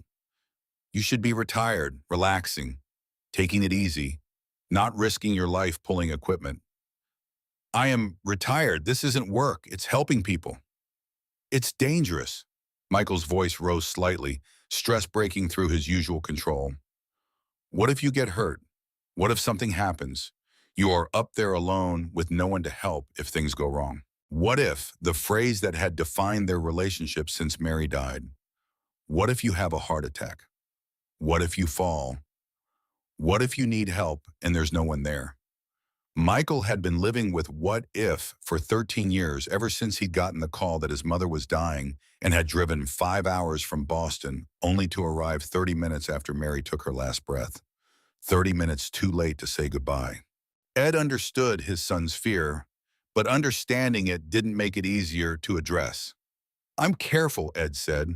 Being careful isn't enough. Dad, you could have a heart attack. You could fall. That equipment is 50 years old and you're operating it alone. Please, I'm begging you. Sell the wrecker. Take the money. Move into a retirement community where there are people around, where you're safe. I don't want a retirement community, and I'm not selling the auto car. Why not, Dad? It's just a truck. It's not just a truck. Ed heard his own voice harden. It's your grandfather's work. It's what he built with his hands. It's his legacy. When I sell it, I'm selling the last piece of him that still does what it was made to do. Silence on the line. Michael, Ed said softer now, I know you worry. I know you're scared something will happen to me the way something happened to your mom. But I need you to understand something. For 7 years after your mother died, I sat in this house doing nothing. Felt useless. Felt like I was just waiting to die. Then I pulled that crane out of the river, and for the first time in 7 years, I felt like I mattered. Like I could still do something that helped people. But at what cost? Your safety, your life. I'm not going to live forever. You know that. I know that. But while I'm here, while I'm able, I want to be useful. The auto car lets me be useful. And when I can't do it anymore, I'll stop. But not yet. More silence. Then Michael's voice quieter. You sound like Grandpa. I'll take that as a compliment. Michael sighed long and defeated. Just promise me you'll be careful. Please. I promise, Ukuki. Call me more often. Let me know you're okay. I will. After they hung up, Ed sat at his kitchen table for a long time thinking about his son, about the distance between them, geographical and emotional, about how that distance had started the day Mary died and Michael arrived too late. Some wounds never heal completely. You just learn to live with them. The summer of 1998 brought more bomb. Ed lost track of how many. A forklift that had tipped in a warehouse, a van that had rolled into a creek, construction equipment stuck in mud that had turned out to be softer than anyone expected. Each call, Ed fired up the auto car. Each call, he drove out and did what needed doing. Each call, he proved that Stefan's engineering still worked, that old knowledge still mattered, that experience and patience could solve problems power couldn't touch. By August, people in Pittsburgh's construction and recovery industries had a name for Ed's operation. They called it the last resort wrecker, the truck you called when everything else had failed, when the situation looked impossible, when standard equipment and standard approaches wouldn't work. Margaret Hartman started joining Ed on some of the jobs. Not to help Ed, still worked alone, still insisted on doing the rigging himself, but to watch, to learn, to understand the methods Stefan had developed and Ed had refined. You're building a legacy, she told him in September, after they'd extracted an excavator from wetland without disturbing protected habitat. People talk about you, about the old man with the old truck who does the impossible. I'm not building anything, Ed protested, just using what my father built. It's more than that. You're proving something important, that old methods still work, that experience matters, that you don't need the newest, biggest, most expensive equipment to solve hard problems. That's valuable. That's worth preserving. Ed didn't know what to say to that. I've been thinking, Margaret continued, about what happens when you decide to stop. Not saying you should stop, just thinking about the future. Would you consider donating the auto car to a museum The Heinz History Center has a Pittsburgh Industrial Heritage exhibit. Your truck would fit perfectly. You think people would want to see an old wrecker? I think people need to see it, need to remember that things used to be built to last, that craftsmanship mattered, that men like your father made things that are still working 70 years later. Margaret looked at Ed seriously. Your father's work deserves to be remembered. You deserve to be remembered. Ed looked at the auto car sitting on the job site with its boom-raised cable system rigged, everything ready to work. Looked at the machine Stefan had built by hand in a garage 70 years ago. I'll think about it, Ed said. That night, sitting in his kitchen, Ed did think about it. Thought about what would happen to the auto car when he couldn't use it anymore. When age finally made it impossible to do the work. When his body gave out for good. The truck would sit in the garage. Would sit there the way it had sat for 7 years before the crane job. Would eventually be sold for scrap or given away or forgotten. Unless Ed did something different. Unless he made sure Stefan's work was preserved. A museum made sense. Let people see what Stefan had built. Let them understand what was possible when a working man with skills and determination made something meant to last. Ed would think about it more, would talk to the History Center, would make sure that when his time was done, Stefan's work lived on. But not yet. Not while Ed could still drive the truck, still rig the cables, still do the work. Not while he was still useful. The call from Tom Delvecchio came on a Tuesday morning in November, 10 months after Ed had pulled Tom's first crane from the river. Ed, I need help. Tom's voice was tight, stressed. Ed heard something in it that made him sit up straighter. What's wrong? Small crane went into the river, same general area as last time, different spot. It's stuck and the recovery company can't get close enough. I know it's asking a lot. I know I already owe you more than I can repay, but I'll be there in an hour, Ed said without hesitation. He was pulling on his boots when the pain hit. Not pain. That word was too small. This was something else. Something that made pain look trivial. Like someone had reached into Ed's chest and grabbed his heart with a fist and squeezed. Squeezed until Ed couldn't breathe, couldn't stand, couldn't do anything but grab the kitchen table and try not to fall. The pain radiated, down his left arm making it go numb, up his neck into his jaw, through his chest like a hot knife. Heart attack. Ed knew it immediately. 42 years working in steel mills, you saw men have heart attacks. Knew what they looked like. Knew what the survivors said about how it felt. Ed managed to get his phone out of his pocket, managed to dial 911, managed to stay conscious long enough to give his address to the dispatcher, managed to unlock his front door so the EMTs could get in. Then he sat down on his kitchen floor back against the cabinets Mary had painted yellow and wondered if this was how it ended. 10 months of feeling useful again. 10 months of doing work that mattered. Then his heart gave out because he was 73 years old and bodies didn't last forever. Stefan's voice in his memory will work till hands can't hold it anymore. Ed's hands couldn't hold anymore. The EMTs arrived 12 minutes later, which felt like 12 hours. Found Ed conscious but barely ashen, sweating the classic presentation of cardiac arrest. They loaded him into the ambulance, and by the time they reached UPMC Presbyterian, the pain had faded into a cold numbness that felt worse. At the hospital, doctors and nurses moved fast.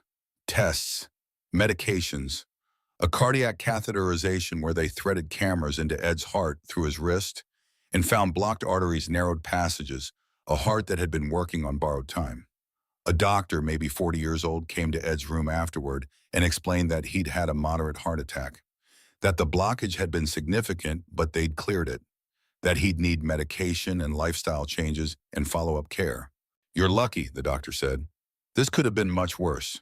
But Mr. Kokalchik, you need to understand that your heart was damaged. You'll recover, but you'll need to be careful. No strenuous activity, no heavy lifting, and no more of whatever you were doing when this happened. Can I make a phone call? Ed asked. Soon. We need to monitor you for... I need to call someone about a job. He's waiting for me. The doctor's face softened with understanding and pity. Mr. Kokalchik, you just had a heart attack. You won't be doing any jobs for a while. Probably never given the damage to your heart. You need to rest. You need to let your body heal. You need to accept that some things are over.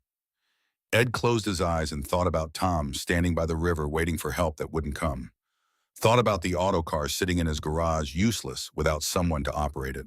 They let him make the call 30 minutes later. Tom answered on the first ring. Ed, where are you? Is everything okay? Hospital. Ed's voice came out weak. Had a heart attack. Can't make it. Silence. Then, Jesus, Ed, are you okay? Will be mine, but I can't help you. Not this time. Ed, forget the crane. I'll figure something out. You focus on getting better. Call Margaret Hartman at Hartman Recovery. Tell her I sent you. She knows the techniques. She can help. Ed. And Tom, I'm sorry. Don't apologize. You saved my company once. That's more than anyone could ask. Just get better. Ed hung up and lay back in the hospital bed, staring at the acoustic tile ceiling, feeling like he'd failed someone who trusted him. Feeling like maybe the doctor was right. Maybe some things were over. Maybe 73 was too old after all. Michael arrived the next morning looking exhausted and terrified. Must have driven through the night from Boston. Dad, you didn't need to come, Ed said, though he was glad his son was there. Of course I did. Michael pulled a chair close to the hospital bed. The doctor said it was moderate, that you'll recover with rest and medication. But Dad, then his voice cracked. You can't keep doing this. You can't keep pushing yourself. You can't keep doing recovery work. Your heart can't take it. Ed looked at his son, saw fear there, saw love, saw the same face that had looked at him when Michael was 15 and Ed had come home from the mill with a broken arm from a crane accident. The same worried expression Mary used to wear when Ed worked double shifts. I'm sorry, Ed said. Don't apologize. Just promise me you'll stop. Sell the wrecker. Please. Move somewhere with support. Let me help take care of you. Ed wanted to argue, wanted to say he wasn't done, wasn't ready to quit. But he'd just had a heart attack. Was lying in a hospital bed feeling weak and old and broken. What could he say that he'd ignore doctor's orders and keep doing dangerous work until his heart gave out completely? I'll think about it, Ed said quietly. Dad, I'll think about it, Ed repeated. I promise. That's all I can give you right now. Michael nodded, not satisfied, but accepting what he could get. They sat in silence for a while, father and son connected by blood and love, and all the space between Boston and Pittsburgh, between accountant and mill worker, between safety and risk. Then Michael said something that surprised Ed. I remember Grandpa building that truck. I was really young, maybe 5 or 6. You probably don't remember, but Mom took me to the garage to watch sometimes. Grandpa let me hold the welding torch once supervised, obviously, and I got to strike the arc. Just for a second, but it felt like magic. I remember thinking Grandpa was a wizard who could make metal do whatever he wanted. Ed hadn't known that. Hadn't known Michael had any memories of Stefan at all. Stefan had died when Michael was 18, but Michael had been away at college, and the relationship had never been close. He would have liked knowing you remembered that, Ed said. I think about it sometimes, about how he built something that lasted, something that still works 50 years later. Michael looked at Ed. You've kept it working, kept using it the way he meant it to be used. That's worth something, Dad. That matters. But you still want me to sell it. I want you alive more than I want the truck to keep working. Michael's voice was firm, certain. I'm sorry if that's selfish, but I already lost Mom. I'm not ready to lose you too. And if keeping you alive means that truck sits in a garage forever, then that's what needs to happen. Ed reached out and took his son's hand. Felt how much Michael's hands had grown since he was 5 years old watching Stefan weld. Felt the distance between them wider than the miles between Pittsburgh and Boston. I'm not going anywhere yet, Ed said, but I hear you. I'll be more careful, I promise. It was the best he could offer, and Michael, looking exhausted and frightened and loving, accepted. Odd. Ed spent 3 days in the hospital while doctors ran more tests and adjusted medications and explained what changes he'd need to make. Heart-healthy diet, regular exercise but gentle, stress reduction, follow-up appointments, and absolutely no strenuous activity, no heavy lifting, no recovery work. They released him on Friday with enough prescriptions to fill a pharmacy and instructions that felt like a prison sentence. Rest. Take it easy. Let your body heal. except that you're 73 years old and your heart has been damaged and some doors are closed now. Michael drove him home, helped him into the house, stayed through the weekend to make sure Ed was settled. Before leaving, Michael made Ed promise again, no more jobs, no more recovery work, no more risks. Ed promised, meant it. For exactly 4 weeks. The first month was the hardest Ed had experienced in his life. Harder than the months after Mary died. Harder than the years of wondering if he'd be useful again. Hard because now Ed knew what he was missing. He sat in his kitchen taking pills 3 times a day, walked slowly around his neighborhood building endurance at a pace that felt glacial, followed every doctor's order like a dutiful patient. The autocar sat in the garage. Ed could see it through his kitchen window. The boom visible over the garage door. He didn't go near it. The phone rang sometimes. Contractors asking for help. Companies with equipment stuck in impossible positions. Ed turned them all down. I can't. Medical issues. I'm sorry. Each time he said it, something inside him died a little more. Margaret Hartman came to visit in December, 2 weeks before Christmas. She brought soup her daughter had made and sat at Stefan's table with the comfortable ease of someone who'd seen hard times. How are you feeling?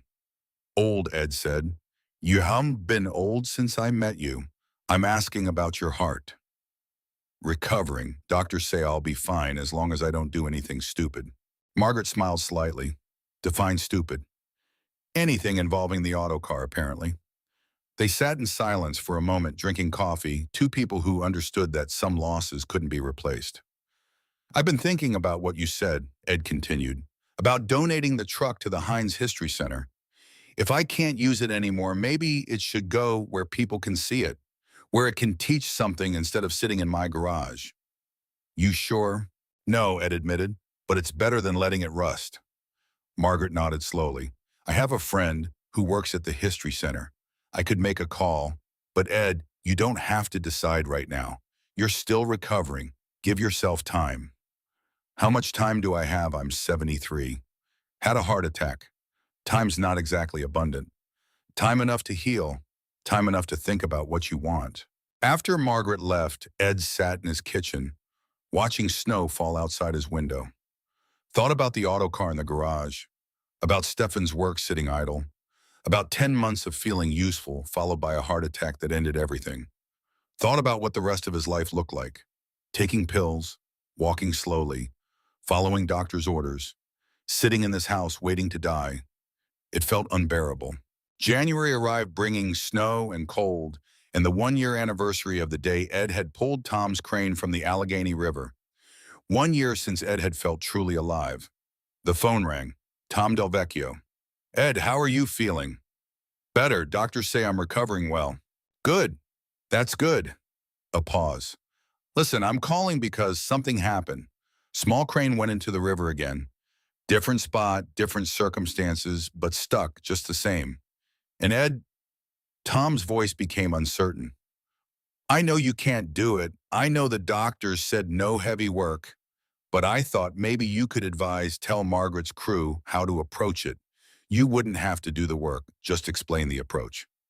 Ed's heart, the damaged, recovering one, beat faster. When, today if possible, ground's freezing hard tonight, and that might make things worse. Ed looked out the window at the garage, at the autocar sitting in shadows, at Stefan's work waiting. Doctors said no strenuous activity. Doctors said his heart needed rest. Doctors said one more heart attack might kill him. But Tom's crane was in the river, and Ed knew how to get it out. I'll be there in an hour, Ed said. Ed, I don't want you to risk. I won't pull it, Ed interrupted, but I can supervise.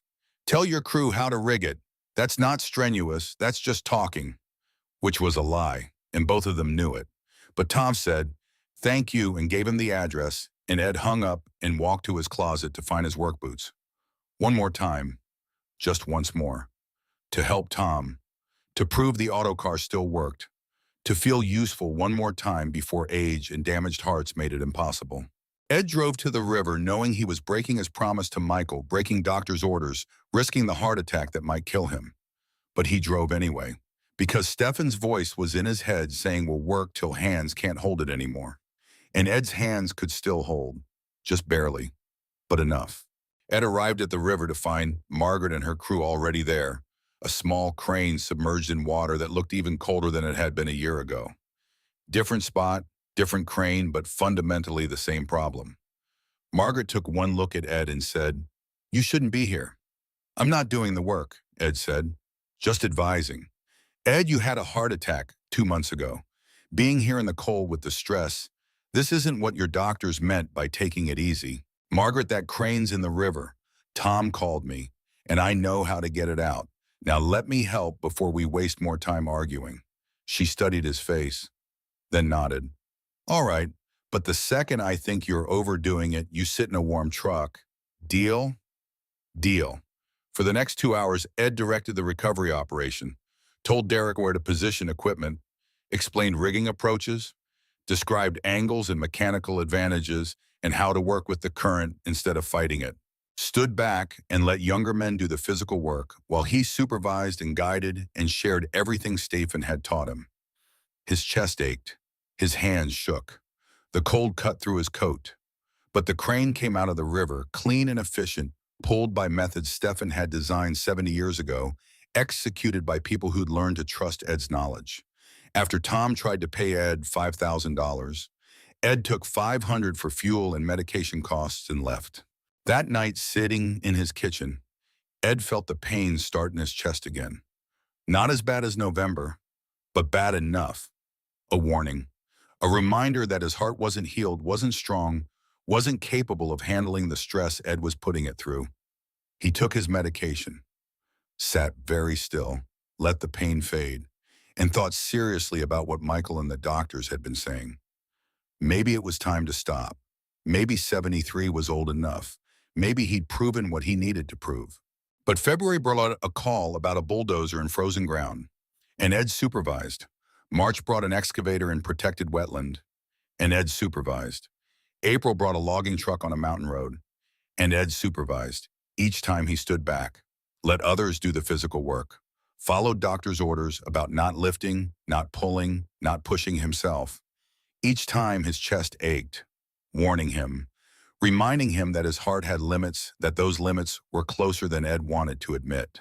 Each time he went anyway, because standing idle while people needed help felt worse than risking another heart attack, because Stephen's knowledge deserved to be used, because Ed didn't know how to be anything other than useful. Michael called in, his voice tight with frustration and fear. "Dad, Margaret told me you've been doing jobs again." "Supervising," Ed corrected, "not doing." "That's semantics. The doctor said rest, complete rest, not standing in the cold directing recovery operations." "Michael." "No, Dad, listen to me." Michael's voice broke slightly. "I love you, and I'm terrified I'm going to get a call one day saying you had another heart attack and this time it killed you. I can't lose you like I lost Mom. I can't handle the wondering, can't handle the fear every time my phone rings." Ed heard the fear in his son's voice, heard the same fear he had heard 13 years ago when Mary was dying and Michael was racing home from Boston, hoping to arrive in time, failing by 30 minutes. "I'll be more careful," Ed said. "That's not enough. I need you to stop completely." "I can't promise that." "Why not? Why is this so important that you'd risk your life for it?" Ed didn't have an answer that would satisfy Michael. Not one that made sense to someone who hadn't spent 42 years working steel, who hadn't felt the weight of being useless, who hadn't watched his father build something meant to help people. "Because it's what I can do," Ed said finally. "And when a man can't do what he's able to do, he stops being a man. He just becomes something waiting to die." Long silence on the line. Then Michael said something that changed everything. "I've been thinking about Grandpa a lot lately, about what he built, about why he built it." A pause, then. "I never told you this, but I was there the day he died. Not at the end, but earlier. It was Christmas break, 1976. I came home from college. I was 18. I went to the garage to see him, and he was working on the auto car tuning something. And he looked so tired, Dad, so old. And he looked at me and said, 'Michael, remember that what a man builds outlasts him if he builds it right.'" Ed's throat tightened. He hadn't known Michael had seen Stephen that Christmas, Hadn't known they'd talked. He died 3 weeks later, Michael continued, and I remember thinking he knew. He knew he didn't have much time left, and he was making sure the truck would keep working after he was gone. A shaky breath. I think that's what scared me about you. Watching you use that truck the same way Grandpa did. Knowing that one day it's going to outlast you too, and I'm not ready for that. Michael. But I also know you're not going to stop. You're like him, too stubborn, too committed. So I'm asking if you're going to keep doing this, at least let me help. Let me come visit. Let me see what you're doing. Let me understand why it matters so much to you. Ed felt something break open in his chest that had nothing to do with his damaged heart. You'd want to do that? Yeah, Dad, I would. Michael came to Pittsburgh in June, spent a long weekend at Ed's house, and for the first time in years, father and son really connected. They went to the garage together on Saturday morning. Ed unlocked the door, swung it open, and let sunlight fall on the autocar. Michael stood looking at it for a long time. Then he walked around it slowly the way Ed always did, checking welds and frame rails, and the boom that rose 24 feet into the air. It's beautiful, Michael said quietly, in a weird industrial kind of way, like functional art. Your grandfather would have liked hearing that. Tell me about it, about how he built it. So Ed did. Spent an hour explaining Stefan's design philosophy, how the boom worked, how mechanical advantage through blocks multiplied force, how the height let them work from safety, how every weld and every bolt had a purpose. Michael listened, asked questions, touched the welds Stefan had made with his own hands 70 years ago, connected with his grandfather's work in a way he never had when Stefan was alive. Can I learn, Michael asked, to operate it? Why? Because it's part of our family, part of what Grandpa built and you've maintained. I want to understand it, want to know how to use it if it's ever needed. Ed studied his son's face, saw sincerity there, saw something else too, something he couldn't quite name. Connection, maybe. Purpose. All right, Ed said, I'll teach you.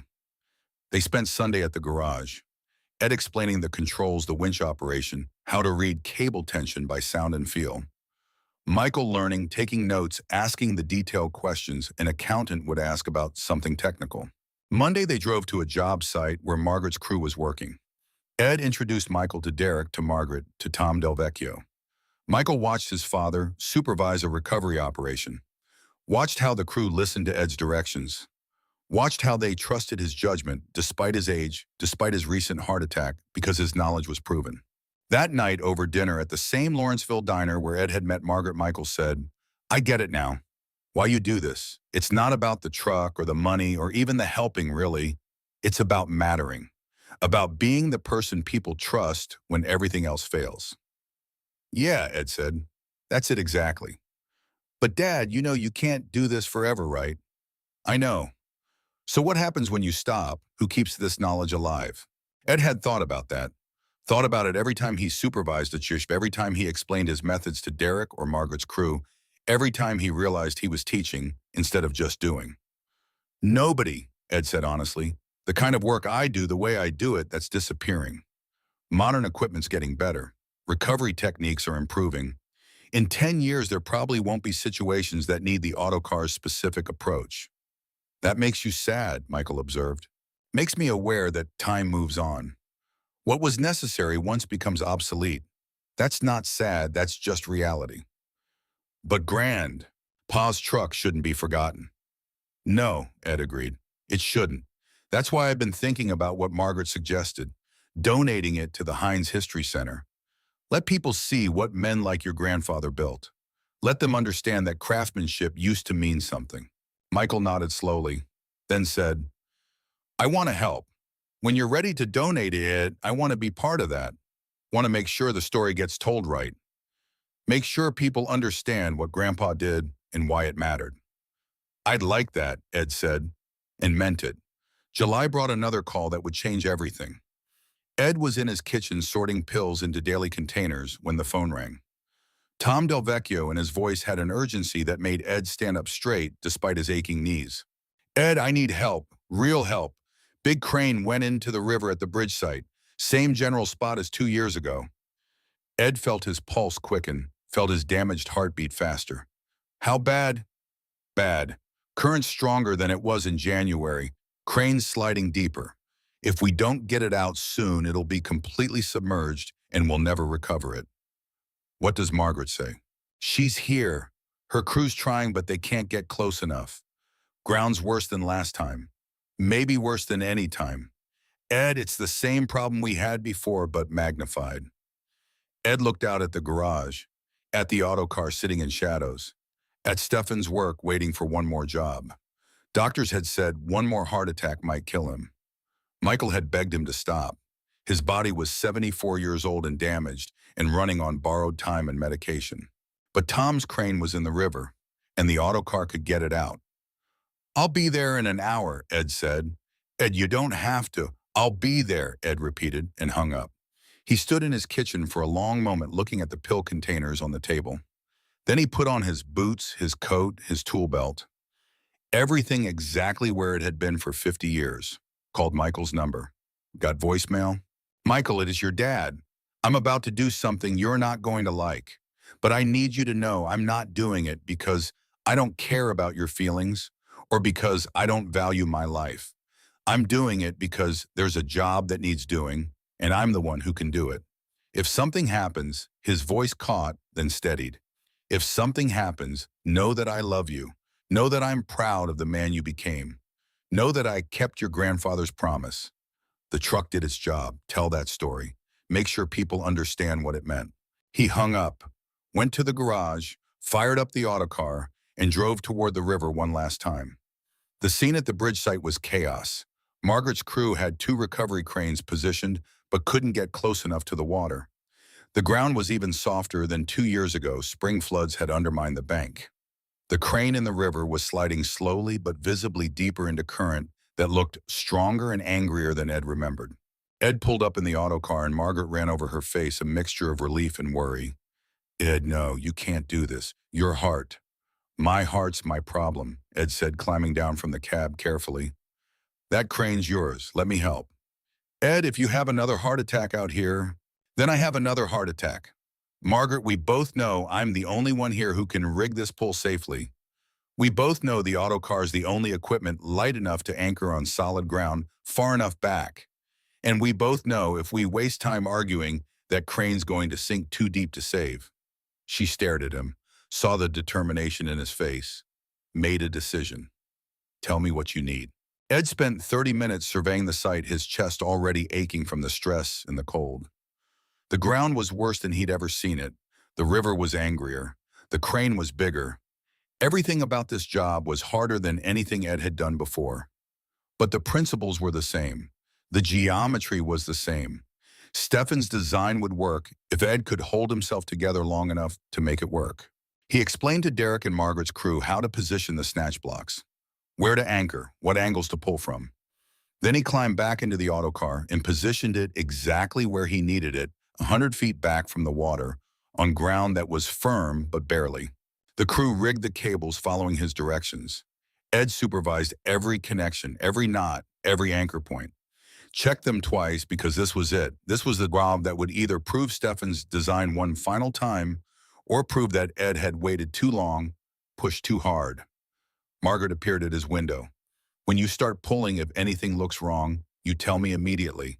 And Ed, if anything feels wrong, if your chest hurts, if you feel dizzy, you stop. Promise me. I'll be careful, Ed said, which was a lie, and they both knew it. Ed started the winch.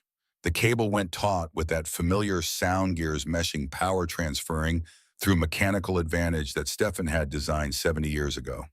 The crane shifted in the water. Ed worked the way he always had. Patient, methodical, pulley hold reposition. But his chest was hurting now, not the gentle ache of exertion, but something sharper, more urgent. He ignored it. 20 minutes in, the boom broke free from mud. The crane lurched forward. 30 minutes in, Ed's chest felt like someone was driving nails through it. His vision blurred at the edges. His hands shook on the controls. He kept pulling. 40 minutes in, the crane was on dry land, and Ed knew with absolute certainty that he was dying.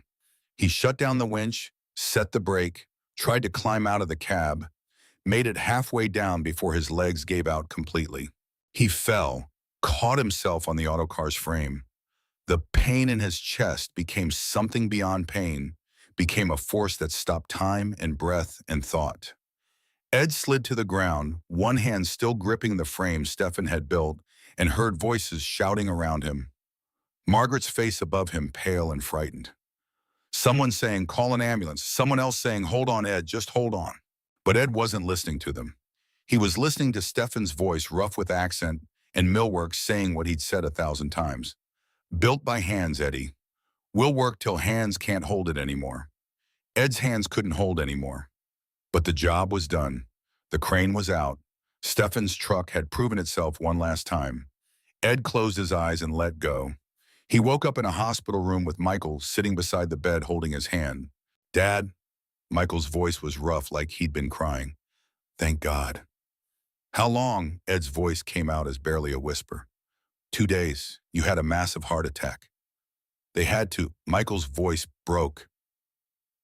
They had to restart your heart. Twice. In the ambulance. The doctor said another 5 minutes and you'd have been gone. Ed processed that slowly. 2 days. Dead for how long? Minutes brought back.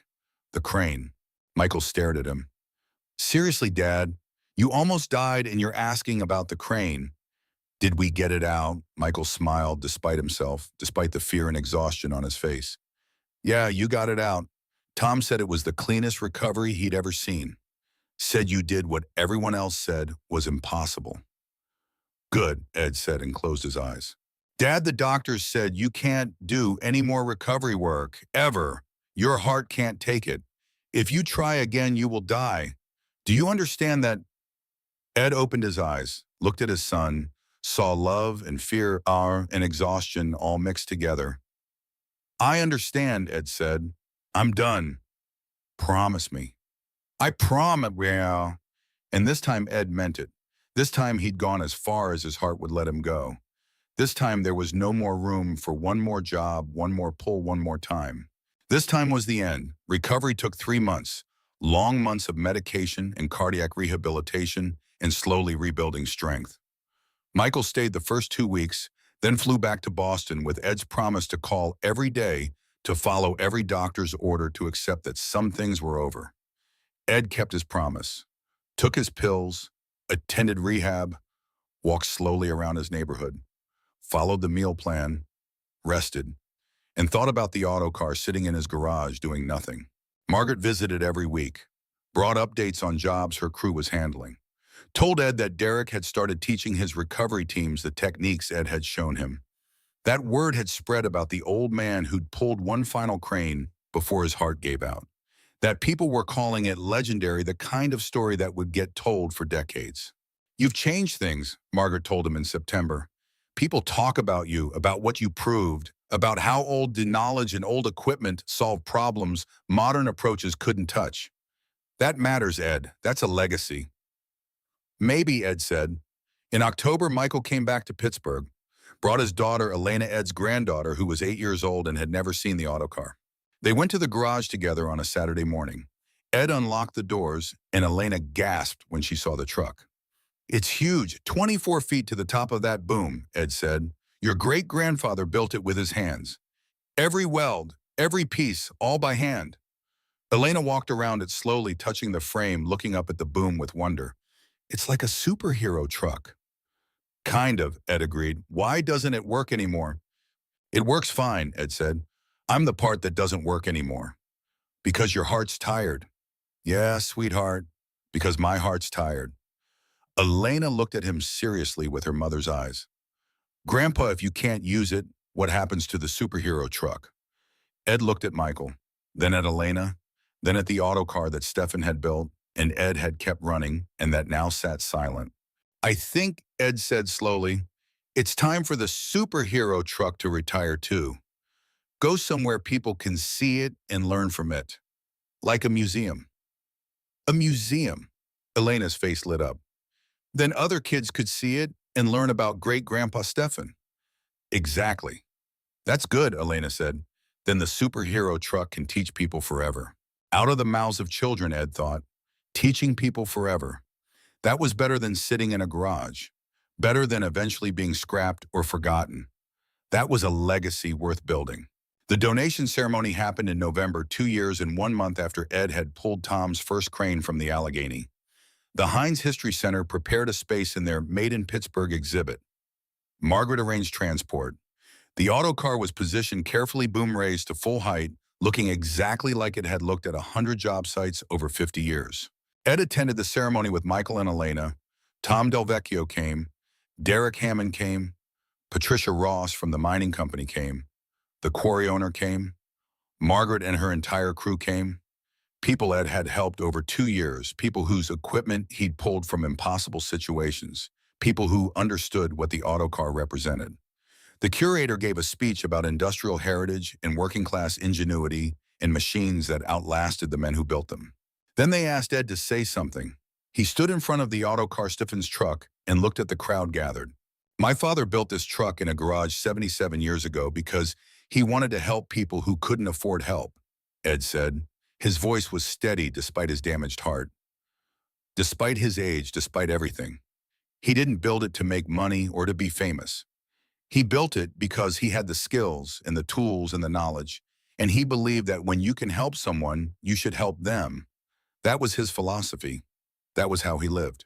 Ed touched the auto car's frame, felt cold metal under his hand one last time. This truck outlasted him. Outlasted my wife, Mary.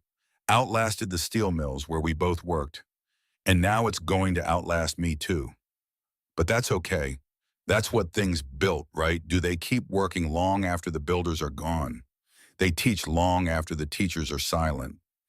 He looked at Michael, at Elena, at faces young and old who'd come to honor a truck and the men who'd used it. I'm glad it'll be here, where people can see what my father built, where children can learn that things used to be made to last, where anyone who wants to understand what craftsmanship meant can see it with their own eyes. The curator thanked him. People applauded, and Ed stood watching them photograph the auto car, watching children touch the boom Steffen had welded, watching his father's work live on in a way that mattered. Spring came to Pittsburgh in 2004. Ed was 79 now, his heart damaged beyond full repair, but still beating, his body worn, but still moving. He sat in his kitchen on Saturday mornings drinking coffee, watching birds at the feeder Mary had put up 30 years ago, thinking about how strange it was to still be alive. The phone rang. Derek Hammond. Ed, how are you feeling? Old, tired, alive. What do you need, Derek? There's a situation. School bus went off the road in Butler County, hanging on the edge of a collapsed bridge. They need to stabilize it before they can get the kids out, but standard equipment's too heavy to risk on the damaged structure. Ed's pulse quickened instinctively, then he remembered. He couldn't do it. His heart wouldn't let him. Derek, I can't. The doctors... I know, I'm not asking you to do it. I'm asking if Michael could. Ed went very still. What? I've been training with Margaret's crew, learning the techniques you taught me. And I realized something. The auto car's in the museum, but those techniques aren't locked away. They're real. They work. And if Michael knows how to operate the truck, if he learned from you, like you learned from Steffen, then in an emergency, the History Center would let us use it. They've already said as much. The truck's still operational. It just needs an operator. Ed sat processing this, thought about Michael's hands on the auto car's controls, thought about Steffen teaching Ed to weld, thought about legacy and knowledge passing between generations. Let me call you back, Ed said. He sat for a long time, then dialed Michael's number. Dad, hi, I was just about to call you. Michael, I need to ask you something. Okay. How would you feel about learning to operate the auto car, really learning it, well enough to use it in emergencies? Silence. Then, what do you mean? Ed explained to Rick's call. Explain the idea. Explain that it wouldn't be regular work, just emergency situations where the auto car's specific capabilities were needed, where modern equipment couldn't safely operate. But it would mean coming to Pittsburgh regularly, Yannick, Ed finished, learning the rigging, understanding the truck the way your grandfather and I understood it, learning the knowledge so it doesn't die when I die. More silence. Then Michael said something Ed hadn't expected. I've been thinking about early retirement. The firm's offering a buyout package. I've been wondering what I'd do with actual free time that's mine instead of the firm's. A pause. This might be my answer, Dad. Learning what Grandpa and you knew. Keeping that knowledge alive. Yeah, I'd like that. Michael came to Pittsburgh in April. For 2 months, Ed taught his son everything Stefan had taught him. How to read ground conditions, how to rig cable systems for maximum mechanical advantage, how to feel tension in steel by sound and vibration instead of load sensors, how to work with weight instead of fighting it. They sat in Ed's kitchen, drawing diagrams, drove to the History Center, and studied the autocar with the curator's blessing. Talked for hours about angles and leverage and the physics of recovery work that couldn't be reduced to equations. In June, Derek called with a small job. Nothing dangerous, just a car stuck in a position where standard towing wouldn't work safely. The History Center released the autocar for the day. Michael, supervised by Ed and Derek, rigged the pull, operated the winch, recovered the car cleanly. When it was done, Michael stood next to the autocar, hands shaking slightly, and said, "Now I understand why you did this, why Grandpa built this. It's not about the equipment or the technique. It's about knowing you can solve problems other people can't. About mattering." "That's exactly it," Ed said. Ed Kokalchik died in his sleep on November 14, 2004, 3 weeks after his 79th birthday. His heart, damaged by 2 heart attacks and 42 years of mill work and 79 years of living, simply stopped. Michael found him the next morning peaceful in his bed, the way Mary had looked when the cancer took her. The funeral was at the same Polish church where Ed and Mary had married. 200 people came. Steel workers who remembered Stefan. Contractors Ed had helped. People whose equipment he'd pulled from impossible situations. Margaret Hartman, Derek Hammond, Tom Delvecchio. The autocar, by special permission from the Heinz History Center, was driven to the funeral by Michael. It sat in the parking lot during the service boom, raised to the sky, a monument to 3 generations of men who'd believed in building things that lasted. At the reception, Derek approached Michael. "Your father changed my life, made me better at what I do. I'm sorry for your loss." "Thank you," Michael said. Tom came over. "Your father saved my company, maybe saved my marriage. I wouldn't have the life I have without him." Margaret hugged Michael. "Your father was one of the finest people I ever knew, and your grandfather must have been remarkable to raise a man like that." "They both were," Michael said. The autocar returned to the History Center. A new placard was installed. "In emergency situations where this equipment's unique capabilities are required, it remains operational through the Kokalchik family." In 2005, Michael got a call. School bus on collapsed bridge. The situation Derek had described a year earlier. Michael, with Derek supervising, brought the autocar out. Rigged the stabilization exactly as Ed had taught him. Held the bus steady while firefighters extracted 12 children safely. When it was over, Michael stood next to the autocar and felt his father's presence like a physical thing. "We're keeping the promise, Dad," he said quietly. "The truck's still doing its job." Years later, when Michael was teaching his grandson about recovery work and problem solving, the boy asked why it mattered. Michael looked at the autocar in the museum, still strong 70 years after Stefan built it. "Because knowing how to solve hard problems with simple tools makes you better at solving any problem. And because your great-great-grandfather built something that outlasted him, and your great-grandfather kept it working, and now it's our job to make sure what they knew doesn't disappear." What did they know? That machines don't make legacies. People do. Machines just carry them forward. The boy thought about that, then touched the autocar's frame respectfully. "Can I learn?" "Yeah," Michael said. "You can learn."